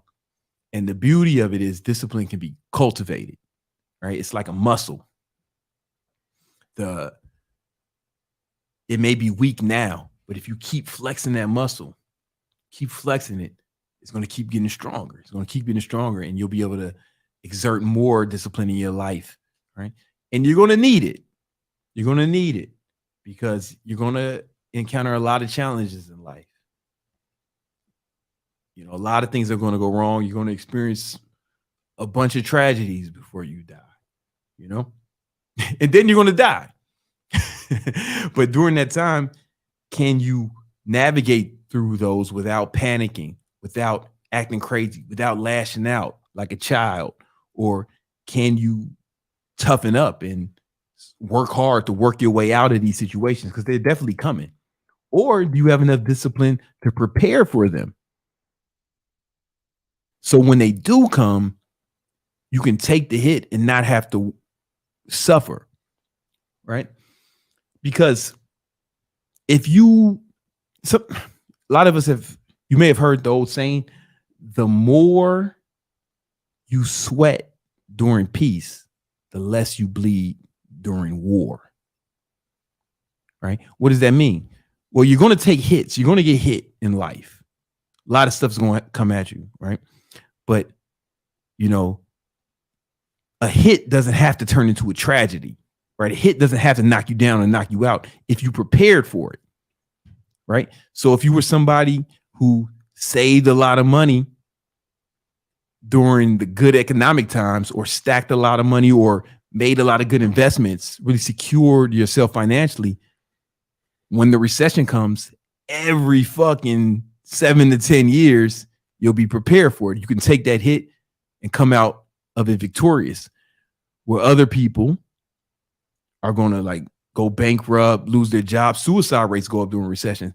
It's not like we don't know this happens every 7 to 10 years. Like, would you think it was going to, the last one was the last one? No, it's never going to be the last one, right? But if you have enough discipline to prepare for it and make the right decisions during the good times, then you can take that hit without it being a tragedy. Or even better, you can actually capitalize off it and make a bunch of money, make even more money, right? But all that takes discipline. You know, all that takes discipline. If you're, when things are going good, you want to stay vigilant, right? You don't want to indulge in those things. That was another thing I got from the book. Yeah, I already knew this, but some of the examples he gave really exemplified the fact that, you know, success can actually make you weak, right?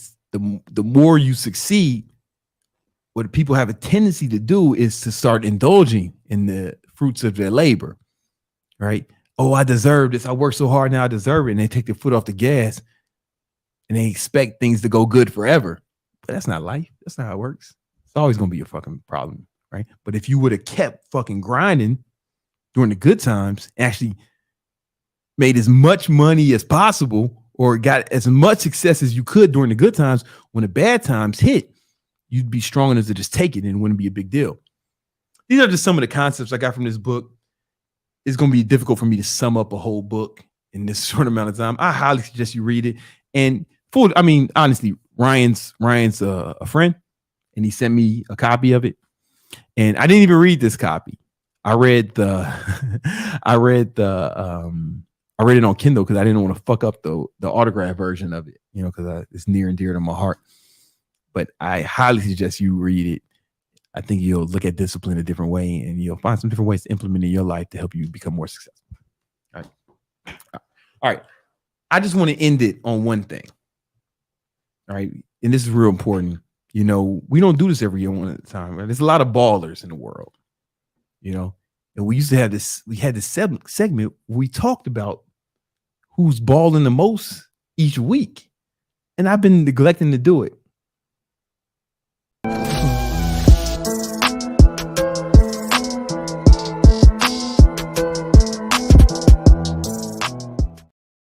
All right, baller of the week. This one's exciting. All right. So hold up, man. Let me bring this up. This is important. You all need to see this. You all need to experience this. All right. So baller of the week.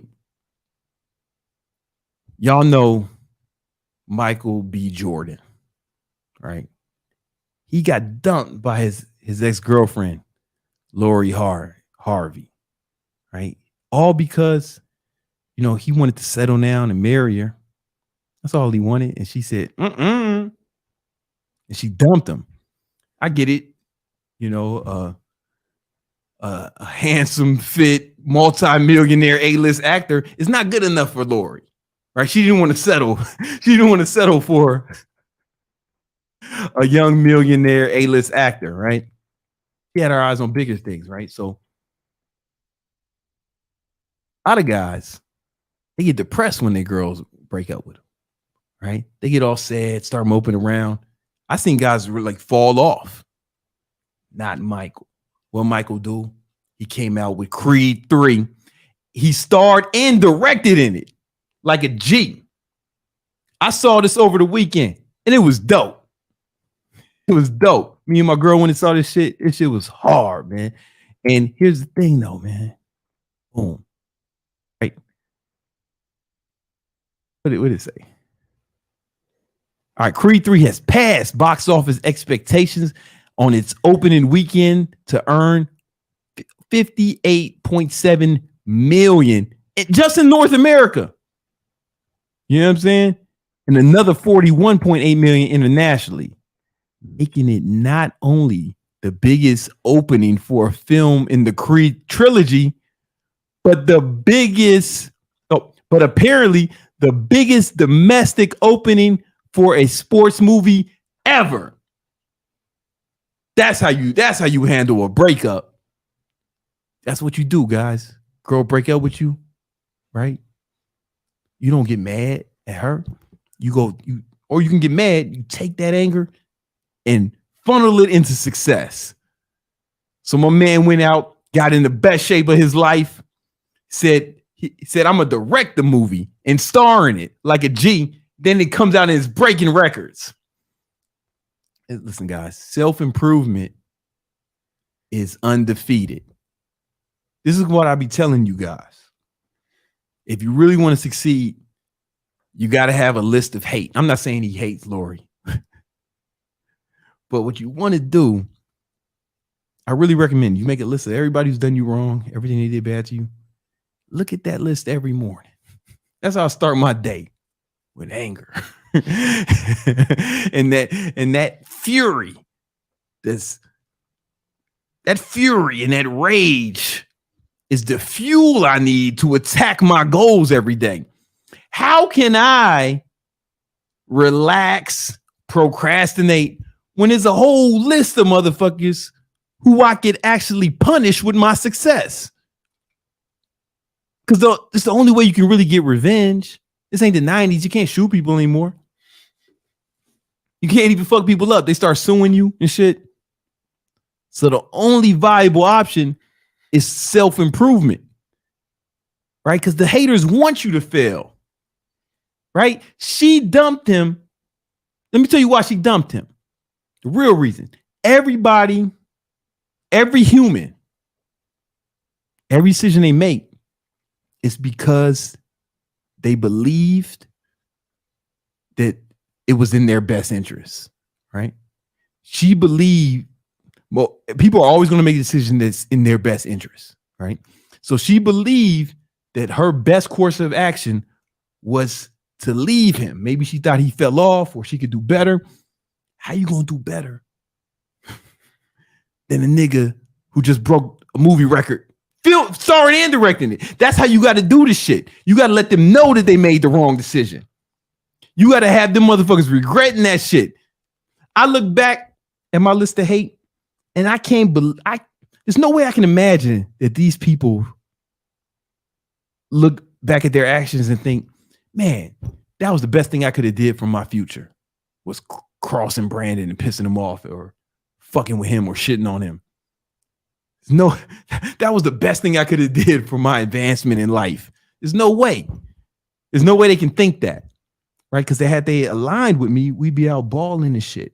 But instead,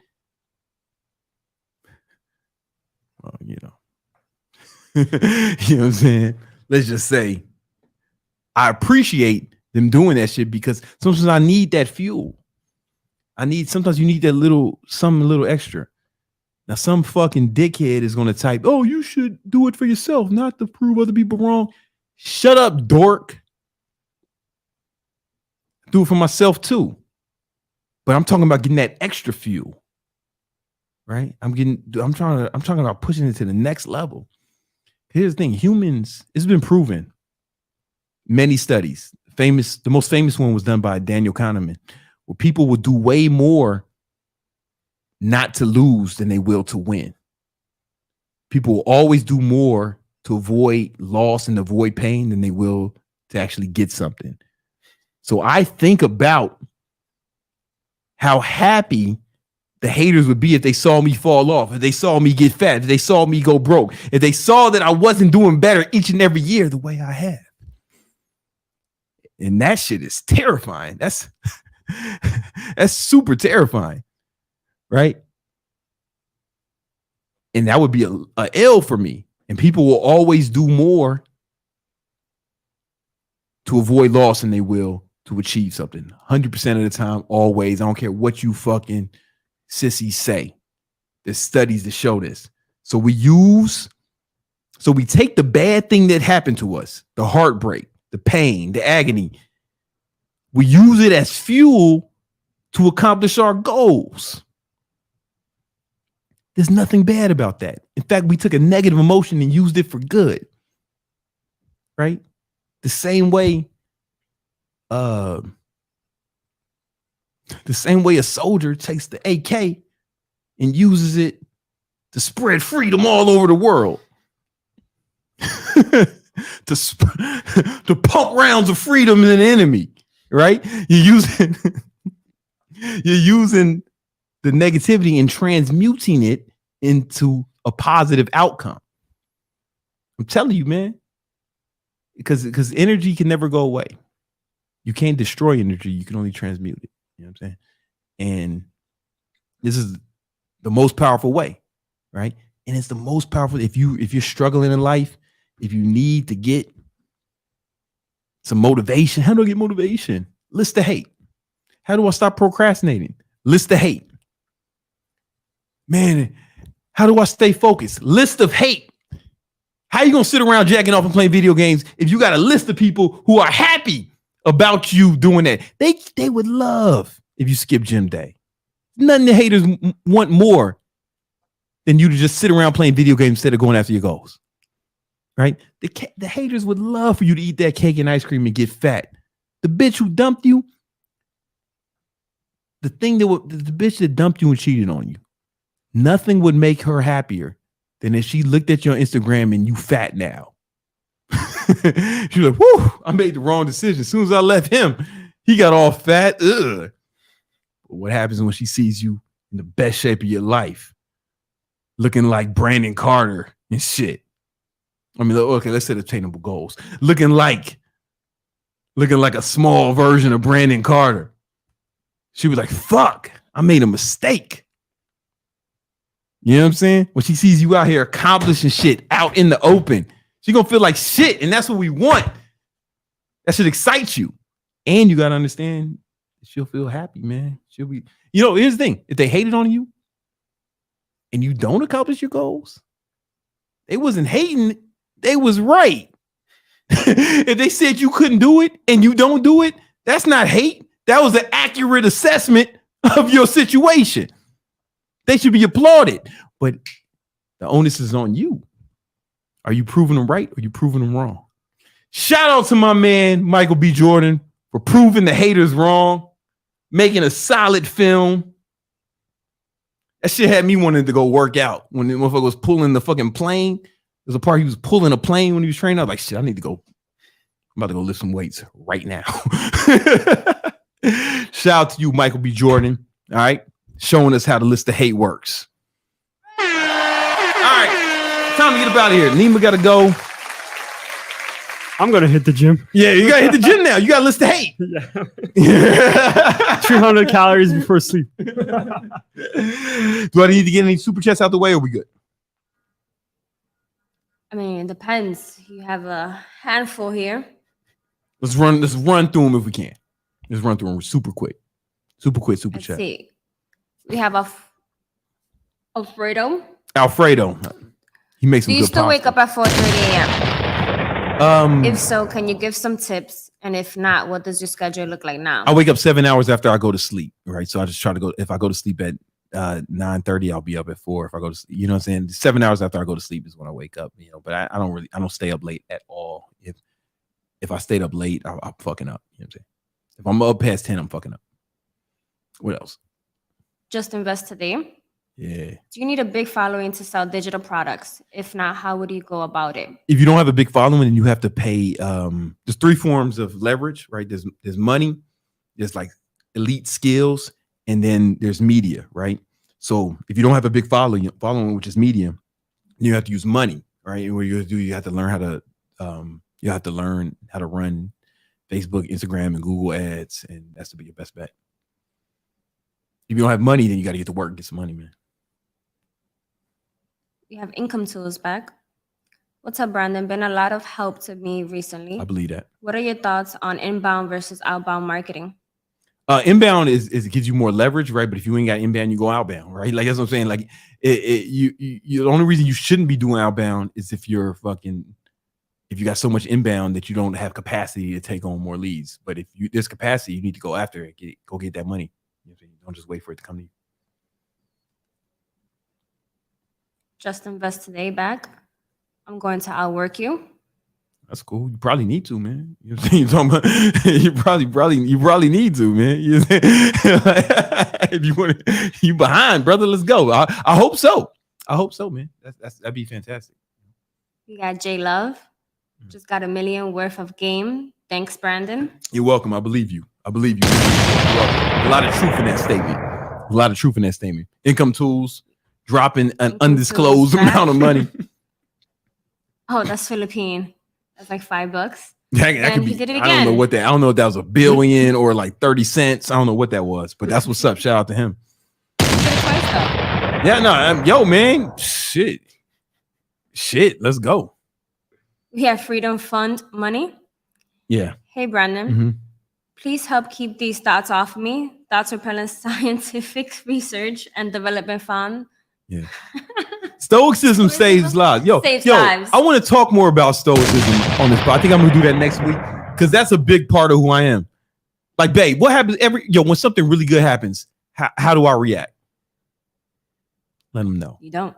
I don't, man. It was supposed to happen. I'm a stoic. When something really bad happens, same shit, man. I'm fucking level, cool as a fan, man. Cooler than a polar bear's toenails. You know what I'm saying? Toenails? What's up? Toenails? Yeah, a polar bear's toenails because it's in the snow. That's nasty. Yeah, I'm cool. I'm cooler than James Bond eating a snow cone on a glacier. What else we got? 2Q Joel. Hey, Brandon. I'm a 15-year-old guy from Switzerland. I go to the gym every day and I'm trying to make some money. What advice do you have for me? If I was 15, I would just get all A's in school, get an academic scholarship to the best college I could go to. And your college is underrated because of the network. Cause like I'm telling you, man, if nothing else, the network. And I learned shit in college too, but it's like the network, right? If you don't go to college, you're gonna end up with friends who didn't go to college. And on average, the motherfuckers are losers. You know what I'm saying? Like for the network. And then in school, it's so fucking easy. You can't score all if you can't get all A's in high school, it's just easy. It's child's play, bro. It's super easy. being an adult in the real world is way harder than in high school. That I would focus all my effort in getting the academic scholarship to the best school I can go to. I know the last but not least, we have Concerned Black Man with just $5. Just $5. That's what's up. Listen, guys, it's been real. Thank you, Concerned. It's been real. I didn't get to all the stuff I wanted to cover today, but that's because I went too hard on the 13 things. But that was solid. It was some solid shit in there. You know what I'm saying? Yeah. Hey, man, if you like this, man, hit the like button, share it, join the free Discord, 100% free. We giving out a lot of game. I got some new free courses coming out. I'm working on this course called Baller Mindset. It's going to be free for Discord members. So you'll be able to get that when you get in there. And see y'all next week. Let's get it.